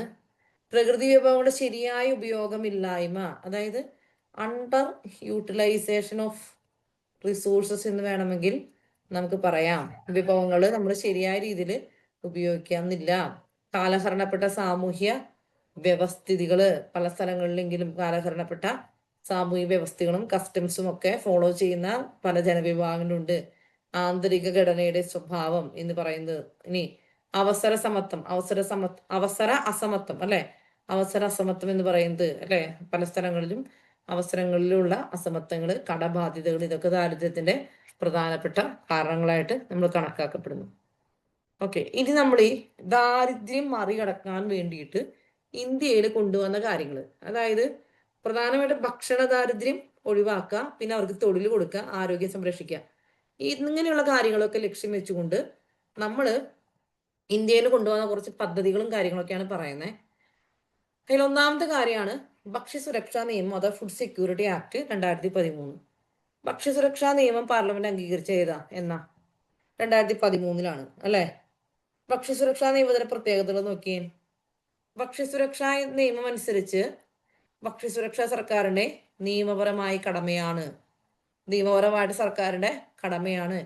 ആവശ്യമുള്ളത്രയും പോഷകപ്രദവും ഗുണമേന്മയുള്ളതുമായ ഭക്ഷ്യവസ്തുക്കള് മിതമായ വിലക്ക് എല്ലാവർക്കും ഉറപ്പാക്കുക. ഇതിന്റെ അണ്ടറിലാണ് AAYയില് 35 കിലോ ധാന്യമൊക്കെ കൊടുക്കാൻ തുടങ്ങിയത് കേട്ടാ. ഭക്ഷ്യവസ്തുക്കളുടെ ലഭ്യത പൗരന്റെ നിയമപരമായ അവകാശമാണ്. കിട്ടാനായിട്ട് പൗരന് അവകാശമുണ്ട്, കൊടുക്കാനായിട്ട് സർക്കാരിന് കടമയുണ്ട്. മനസ്സിലായോ? ഭക്ഷ്യസുരക്ഷ ലക്ഷ്യം വെച്ച് സർക്കാർ തലത്തിൽ നടപ്പിലാക്കി വരുന്ന പദ്ധതികളാണ്. ഒന്നാമത്തെ ഒരു സംഭവം ഏതാണ്? അന്നപൂർണ. പിന്നെ അന്ത്യോദയ അന്ന യോജന, നമ്മുടെ മഞ്ഞക്കാർഡുള്ളവർക്കൊക്കെ അതാണ്. 2000 ഡിസംബർ 25 തുടങ്ങിയ പദ്ധതിയാണ് അന്നയോജന. പിന്നെ ഇത് അന്ത്യോദയ അന്നയോജനയായിട്ട് മാറി. ഇത് നമ്മൾ 5 ഇയർ പ്ലാൻസിൽ പഠിച്ചിട്ടുള്ളതാണ്. മഹാത്മാഗാന്ധി ഗ്രാമീണ തൊഴിലുറപ്പ് പദ്ധതി, സ്വർണ്ണജയന്തി ഷഹാരി റോസ്ഗാർ യോജന, സംയോജിത ശിശു വികസന പരിപാടി ICDS, ഇതൊക്കെ നമ്മൾ 5 ഇയർ പ്ലാൻസിൽ കണ്ടുപോയിട്ടുള്ള പരിപാടികളാണ്. സ്കൂൾ ഉച്ചഭക്ഷണ പരിപാടി, ദേശീയ ഗ്രാമീണ ഉപജീവന ദൗത്യം എന്ന് പറയുന്നത്, അതായത് നാഷണൽ റൂറൽ ലൈവ്ലിഹുഡ് മിഷൻ ആണ്. പിന്നെ വന്ന സംഭവമാണ് എന്ത്? നമ്മുടെ കുടുംബശ്രീനെ കുറിച്ച് എന്താ പറയാനുള്ളത്? കുടുംബശ്രീ ആരംഭിച്ചത് 1998 മെയ് 17 എന്താണ് ഇനോഗ്രേറ്റഡ് ബൈ AB വാജ്പേയി. ആ സമയത്തെ പ്രധാനമന്ത്രിയായിരുന്നു അദ്ദേഹം. എവിടെ വെച്ച് ഉദ്ഘാടനം ചെയ്ത്? മലപ്പുറത്ത് ഉദ്ഘാടനം ചെയ്തു. ദാരിദ്ര്യ നിർമ്മാർജ്ജനത്തിന്റെ പ്രവർത്തനങ്ങൾ മുന്നോട്ട് നിൽക്കുന്ന ഒരു പ്രസ്ഥാനമാണ് കുടുംബശ്രീ എന്ന് പറയുന്നത്. ഇനി നമുക്ക് കുറച്ച് ദാരിദ്ര്യ നിർമ്മാർജ്ജന പദ്ധതികൾ പരിചയപ്പെടാം. എന്തൊക്കെയാണ്? ഒന്ന്, മഹാത്മാഗാന്ധി ദേശീയ ഗ്രാമീണ തൊഴിലുറപ്പ് പദ്ധതി. എന്താണ്? താഴ്ന്ന വരുമാനമുള്ള പ്രായപൂർത്തിയായ കുടുംബാംഗങ്ങൾക്ക് തൊഴിലവസരങ്ങൾ, വരുമാനം ലഭിക്കുന്നു. പ്രധാനമന്ത്രി റോസ്ഗാർ യോജനയുണ്ട്, മഹാത്മാഗാന്ധി ഗ്രാമീണ തൊഴിലുറപ്പ് പദ്ധതിയുണ്ട്. താഴ്ന്ന വരുമാനമുള്ള പ്രായപൂർത്തിയായ കുടുംബാംഗങ്ങൾക്ക് തൊഴിലവസരങ്ങളും വരുമാനവും. ജീവനം പദ്ധതി നോക്കാം. സാമ്പത്തികമായി പ്രയാസം അനുഭവിക്കുന്ന കുറ്റകൃത്യങ്ങൾക്ക് ഇരയായി മരണപ്പെടുന്നവരുടെ ആശ്രിതർക്ക്, അല്ലെ, ഇപ്പൊ ആരെങ്കിലും കൊലപാതകം ഒക്കെ മരിച്ചൊക്കെ പോയി, അപ്പൊ അങ്ങനെയുള്ളവരുടെ ആശ്രിതർക്ക് ഉപജീവനമാർഗം കണ്ടെത്തുന്നതിനായിട്ടാണ് ജീവനം പദ്ധതി വരുന്നത്. അയ്യങ്കാളി നഗര തൊഴിലുറപ്പ് പദ്ധതി, നഗരങ്ങളിൽ തൊഴിലുറപ്പ് പദ്ധതി അറിയപ്പെടുന്നത് അയ്യങ്കാളി പദ്ധതി എന്നാണ്. നഗരപ്രദേശങ്ങളിൽ വസിക്കുന്ന അവിദഗ്ധ കായിക തൊഴിൽ ചെയ്യാൻ സന്നദ്ധതയുള്ള ഓരോ കുടുംബത്തിലെയും പ്രായപൂർത്തിയായ അംഗങ്ങൾക്ക് തൊഴിൽ നൽകുന്നു. നിങ്ങൾക്കിത് വായിക്കാൻ പറ്റുന്നുണ്ടോ? പൊതുവിതരണ സംവിധാനം അതെന്താണ്? നമ്മുടെ പബ്ലിക് ഡിസ്ട്രിബ്യൂഷൻ സിസ്റ്റം, PDS ആണ്. നമ്മുടെ റേഷൻ കട പരിപാടിയാണ്, മനസ്സിലായോ? റേഷൻ കട. ഓക്കെ. പ്രധാനമന്ത്രി പോഷൺ ശക്തി നിർമ്മാൺ, PM പോഷൺ 1 മുതൽ 8 വരെ ക്ലാസ്സിലെ കുട്ടികൾക്കുള്ള ഉച്ചഭക്ഷണ പദ്ധതി. സുഭിക്ഷ കേരളം പദ്ധതി പരീക്ഷയ്ക്കൊക്കെ ചോദിച്ചിട്ടുണ്ട്, നമ്മൾ കോവിഡിന്റെ സമയത്ത് വന്നതാണ്. കേരളത്തെ ഭക്ഷ്യ സ്വയം പര്യാപ്തതയിൽ എത്തിക്കുക എന്ന ലക്ഷ്യത്തോടെ നടപ്പിലാക്കുന്ന പദ്ധതി. സുഭിക്ഷ കേരളം പദ്ധതിയിൽ നമുക്ക് ഇന്ന് കോഴീനെ കൊടുക്കലോ ആടിനെ കൊടുക്കലോ അങ്ങനെ കുറച്ച് പരിപാടികളൊക്കെ ഉണ്ടാവാറുണ്ട് എല്ലാ വർഷവും. ഇനി സാമൂഹ്യ സുരക്ഷാ പദ്ധതികളാണ്. ദേശീയ സാമൂഹ്യ സഹായ നിധി, പ്രധാനമന്ത്രി സുരക്ഷാ ഭീമാ യോജന. ഇതെന്താണ്? നിരാലംബരായ മുതിർന്ന പൗരന്മാർക്ക് പെൻഷനും ഇൻഷുറൻസും നൽകുന്ന പദ്ധതിയാണ്. നിരാമയ ആരോഗ്യ ഇൻഷുറൻസ് പദ്ധതി ശ്രദ്ധിക്കുക, എക്സാമിന് പലവട്ടം ചോദിച്ചിട്ടുള്ളതാണ്. സംസ്ഥാനത്തെ അംഗപരിമിതർ, അതായത് ഹാൻഡിക്കാപ്ഡ് ആയിട്ടുള്ള ആളുകൾക്ക് ആരോഗ്യ ഇൻഷുറൻസ് നൽകുന്ന പദ്ധതിയാണ് എന്ത്? നിരാമയ. നിരാമയയുടെ കാര്യം നിങ്ങൾ ശ്രദ്ധിച്ചു വെക്കുക. നിരാമയ പരീക്ഷയ്ക്ക് ചോദിച്ചിട്ടുണ്ട്. അംഗപരിമിതരുടെ ഇൻഷുറൻസ് ആണ് കേട്ടാ. ഓക്കെ. സ്വർണ ജയന്തി ഷഹാരി റോസ്ഗാർ യോജന. റോസ്ഗാർ എന്ന് പറഞ്ഞാൽ തന്നെ എന്താണ്? തൊഴിൽ പദ്ധതിയാണ്. ഉച്ചഭക്ഷണ പരിപാടി എന്താണ്? എല്ലാ ഗവൺമെന്റ് എയ്ഡഡ് സ്കൂളുകളെയും 8ാം ക്ലാസ് വരെയുള്ള കുട്ടികൾക്ക് പ്രയോജനം, പോഷകമൂല്യമുള്ള ആഹാരം ഉറപ്പുവരുന്ന പദ്ധതിയാണ്. ദേശീയ ഗ്രാമീണ ഉപജീവന ദൗത്യം ഞാൻ പറഞ്ഞു, നാഷണൽ റൂറൽ ലൈവ്ലിഹുഡ് മിഷൻ ആണ്. സ്വയം സഹായ സംഘങ്ങൾക്ക് സഹായം നൽകുന്നു. കണ്ട, ബാങ്ക് വായ്പ സബ്സിഡി ഒക്കെ നൽകി പണം കൊടുക്കുന്നു. സംയോജിത ശിശു വികസന പരിപാടി ICDS നമ്മുടെ 5 ഇയർ പ്ലാൻസിൽ കണ്ടതാണ്. ഏത് വർഷം വന്നത്? 1975 അംഗൻവാടികൾ മുഖേന നടപ്പിലാക്കുന്നു. 6 വയസ്സിന് താഴെയുള്ള കുട്ടികള്, ഗർഭിണികള്, മുലയൂട്ടുന്ന അമ്മമാർ എന്നിവർക്ക് ഗുണം. അല്ല, അംഗൻവാടികളിൽ നിന്ന് ഗർഭിണികൾക്കാണെങ്കിൽ നുറുക്ക് ഗോതമ്പും കപ്പലണ്ടിയൊക്കെ കിട്ടും, അല്ലെ, പിന്നെ ഡെലിവറി കഴിയുമ്പോൾ അമ്മമാർക്ക് പോഷകപ്പൊടി, കുട്ടികൾക്ക് അമൃതം പൊടി, അങ്ങനെയുള്ള കാര്യങ്ങളൊക്കെ. പിന്നെ ആ കുട്ടികൾ അംഗനവാടി പഠിക്കുന്ന കുട്ടികൾക്ക് അവിടുന്ന് ഫുഡെല്ലാം കിട്ടുന്നു. ഇതൊക്കെയാണ് ഉദ്ദേശിക്കുന്നത്. നിശ്ചിത അളവിൽ പോഷകാഹാരം ലഭ്യമാക്കുന്നു. പിന്നെ കൗമാരൊക്കെ പ്രായത്തിലുള്ള കുട്ടികൾക്കൊക്കെ അവർക്ക് അവിടുന്ന് ഉപ്പുമാവും കാര്യങ്ങളൊക്കെ കൊടുക്കുന്നുണ്ട്. പിന്നെ അന്നപൂർണ, സ്വന്തമായി വരുമാനമില്ലാത്ത 65 വയസ്സിന് മേൽ പ്രായമുള്ളവർക്കാണ് പ്രയോജനം. അന്നപൂർണ ശ്രദ്ധിക്കുക, അന്നപൂർണയ്ക്ക് എക്സാമിന് ചോദിച്ചിട്ടുണ്ട്. 65 വയസ്സിന് മേൽ പ്രായമുള്ള സ്വന്തമായി വരുമാനമില്ലാത്തവർക്കാണ് മാസം 10 കിലോ അരി സൗജന്യമായിട്ട് റേഷൻ കടയിലൂടെ നൽകും. അതായത് ഈ ഒരു പദ്ധതിയിലും അവരില്ലെങ്കിൽ 10 കിലോ അരി സൗജന്യമായിട്ട് നൽകും. അതായത് അവർക്ക് പെൻഷനും ഇല്ല, ഒന്നുമില്ലെങ്കിൽ അന്നപൂർണ അവർക്ക് കിട്ടും. അന്ത്യോദയ അന്ന യോജന, ദാരിദ്ര്യരേഖയ്ക്ക് താഴെയുള്ള ഏറ്റവും പ്രയാസപ്പെടുന്ന കുടുംബങ്ങൾക്ക് പ്രയോജനം. മഞ്ഞക്കാർഡുകാരാണേ, മാസം 35 കിലോ അരി 3 രൂപയ്ക്ക്, ഗോതമ്പാണെങ്കിൽ 2 രൂപയ്ക്ക്. ഇപ്പൊ ഈ 3 രൂപയും 2 രൂപയൊന്നുമില്ല. ഇപ്പൊ എന്താണ്? ഇത് ഫുൾ ഫ്രീ ആണ്. ഇത് നോട്ട് നമ്മുടെ പണ്ടത്തെ ആയതുകൊണ്ടാണ് ഫുൾ ഫ്രീ ആയിട്ടല്ലേ കിട്ടുന്നത്. ഇനി പൈസ ഒന്നും വേണ്ടല്ലോ, എന്റെ അറിവില് പൈസ ഇല്ല. ഇപ്പൊ 30 കിലോ ആക്കിന്ന് തോന്നുന്നു. കേന്ദ്രത്തിന് 5 കിലോ വെട്ടിക്കുറച്ചിട്ടുണ്ട്. ഇനി മഹാത്മാഗാന്ധി ഗ്രാമീണ തൊഴിലുറപ്പ് പദ്ധതി, ജോലി ചെയ്യുന്ന ആരോഗ്യ സന്നദ്ധതയുള്ളവർക്ക് തൊഴില് 100 ദിവസത്തെ തൊഴിൽ ഉറപ്പാക്കുന്ന പദ്ധതി. ശ്രദ്ധിച്ചു വെക്കുക, 100 ദിവസത്തെ തൊഴിലാണ്. പരീക്ഷയ്ക്ക് ചോദിച്ചിട്ടുള്ളതാണ് ഇതൊക്കെ. 18 വയസ്സ് പൂർത്തിയായി കഴിഞ്ഞാൽ രജിസ്റ്റർ ചെയ്യാം. ഗുണഭോക്താക്കളിൽ 1/3 സ്ത്രീകളായിരിക്കണം. അതും അവിടെ ശ്രദ്ധിച്ചു വെക്കുക. ഗുണഭോക്താക്കളിൽ 1/3 സ്ത്രീകളായിരിക്കണം. വിശപ്പുരഹിത കേരളം, അല്ലെ, 2017 മുതൽ നമ്മുടെ കുടുംബശ്രീയുടെയും തദ്ദേശ സ്വയംഭരണ സ്ഥാപനങ്ങളുടെയും സഹായത്തോടെ നമ്മൾ നടപ്പാക്കി വരുന്നു. പട്ടിണി മാറ്റിയിട്ട് കേരളത്തെ വിശപ്പുരഹിത സംസ്ഥാനമാക്കുക എന്നുള്ളതാണ് നമ്മുടെ ലക്ഷ്യം. പിന്നെ കേരളം നടപ്പിലാക്കുന്ന മറ്റു ചില പരിപാടികളാണ് സ്നേഹ സാന്ത്വനം, വയോമിത്രം, വയോജനങ്ങൾക്കുള്ളതാണ്, അതിദാരിദ്ര്യ നിർമ്മാർജ്ജനം, കാരുണ്യ ആരോഗ്യ സുരക്ഷ. ഒരു ക്വസ്റ്റ്യൻ ഉണ്ടായിരുന്നു പരീക്ഷയ്ക്ക്, കാരുണ്യ പദ്ധതിയിൽ നമുക്ക് എത്ര ലക്ഷം രൂപ വരെ ഇൻഷുറൻസ് കിട്ടും? 5 ലക്ഷം. അതിന്റെ പരിധി എത്രയാണെന്നറിയോ? 5 ലക്ഷമാണ് കേട്ടോ. താലോലം എന്താണെന്നറിയോ? മാരക രോഗങ്ങൾക്ക് അടിമപ്പെടുന്ന 18 വയസ്സ് വരെയുള്ള കുട്ടികൾക്കുള്ളതാണ്. പിന്നെ ആശ്വാസകിരണം 18 വയസ്സ് വരെയുള്ള കുട്ടികൾക്കുള്ളതാണ് ആശ്വാസകിരണം. ഗവൺമെന്റ് ഹോസ്പിറ്റലിൽ 18 വയസ്സ് വരെയുള്ള കുട്ടികൾക്ക് ചികിത്സയ്ക്ക് പൈസയൊന്നുമില്ല. സ്നേഹപൂർവ്വം ഉണ്ട്. സ്നേഹപൂർവ്വം എന്തായിരുന്നു? ഞാൻ മറന്നുപോയി. സ്നേഹപൂർവ്വം എനിക്ക് തോന്നുന്നത് എന്താണ്? സ്നേഹപൂർവ്വം കിടപ്പ് രോഗികൾ നോക്കുന്നവർക്കുള്ളതാണോ? മറന്നുപോയി. ക്യാൻസർ സുരക്ഷാ പദ്ധതികളുണ്ട്. ലൈഫ് മിഷൻ എന്താണ്? വീട്, അല്ലെ, പാർപ്പിടം. ഓക്കെ. പാർപ്പിട നിർമ്മാണം. യെസ്, ഇതൊക്കെയാണ് നമ്മുടെ മെയിൻ പദ്ധതികൾ എന്ന് പറയുന്നത്. ദാരിദ്ര്യ നിർമ്മാർജ്ജനത്തിന് വേണ്ടി ഗവൺമെന്റ് നടപ്പിലാക്കുന്ന പദ്ധതികളാണ് ഇതൊക്കെ. കേന്ദ്രത്തിന്റെയും കേരളത്തിന്റെയും ഒക്കെ നമ്മൾ അത്യാവശ്യം പറഞ്ഞു കേട്ടിട്ടുണ്ട്. നമ്മുടെ agriculture, food security and poverty എന്ന് പറയുന്ന ടോപ്പിക്ക് അവസാനിച്ചു. എന്തെങ്കിലും സംശയങ്ങളുള്ളവർക്ക് ചോദിക്കാവുന്നതാണ്. ഓക്കെ, കുറച്ച് സ്പീഡിൽ പോയി നമ്മൾ ടോപ്പിക്ക് തീർക്കാനായിട്ട്. പിന്നെ അത് എത്ര എനിക്ക് തോന്നുന്നു കോംപ്ലിക്കേറ്റഡ് കോൺസെപ്റ്റുകളൊന്നും അല്ലല്ലോ. നമുക്കിനി വായിച്ചൊക്കെ നമുക്ക് മനസ്സിലാക്കാം അല്ലേ? പോയിന്റ്സ് കുറെ നമ്മൾ പറഞ്ഞ് എത്തിക്കുകയാണ് ചെയ്തത്. ഓക്കെ, എന്തെങ്കിലും പറയാനുണ്ടെങ്കിൽ പറയാതെ നമുക്ക് ക്ലാസ് വൈൻഡപ്പ് ചെയ്യാം.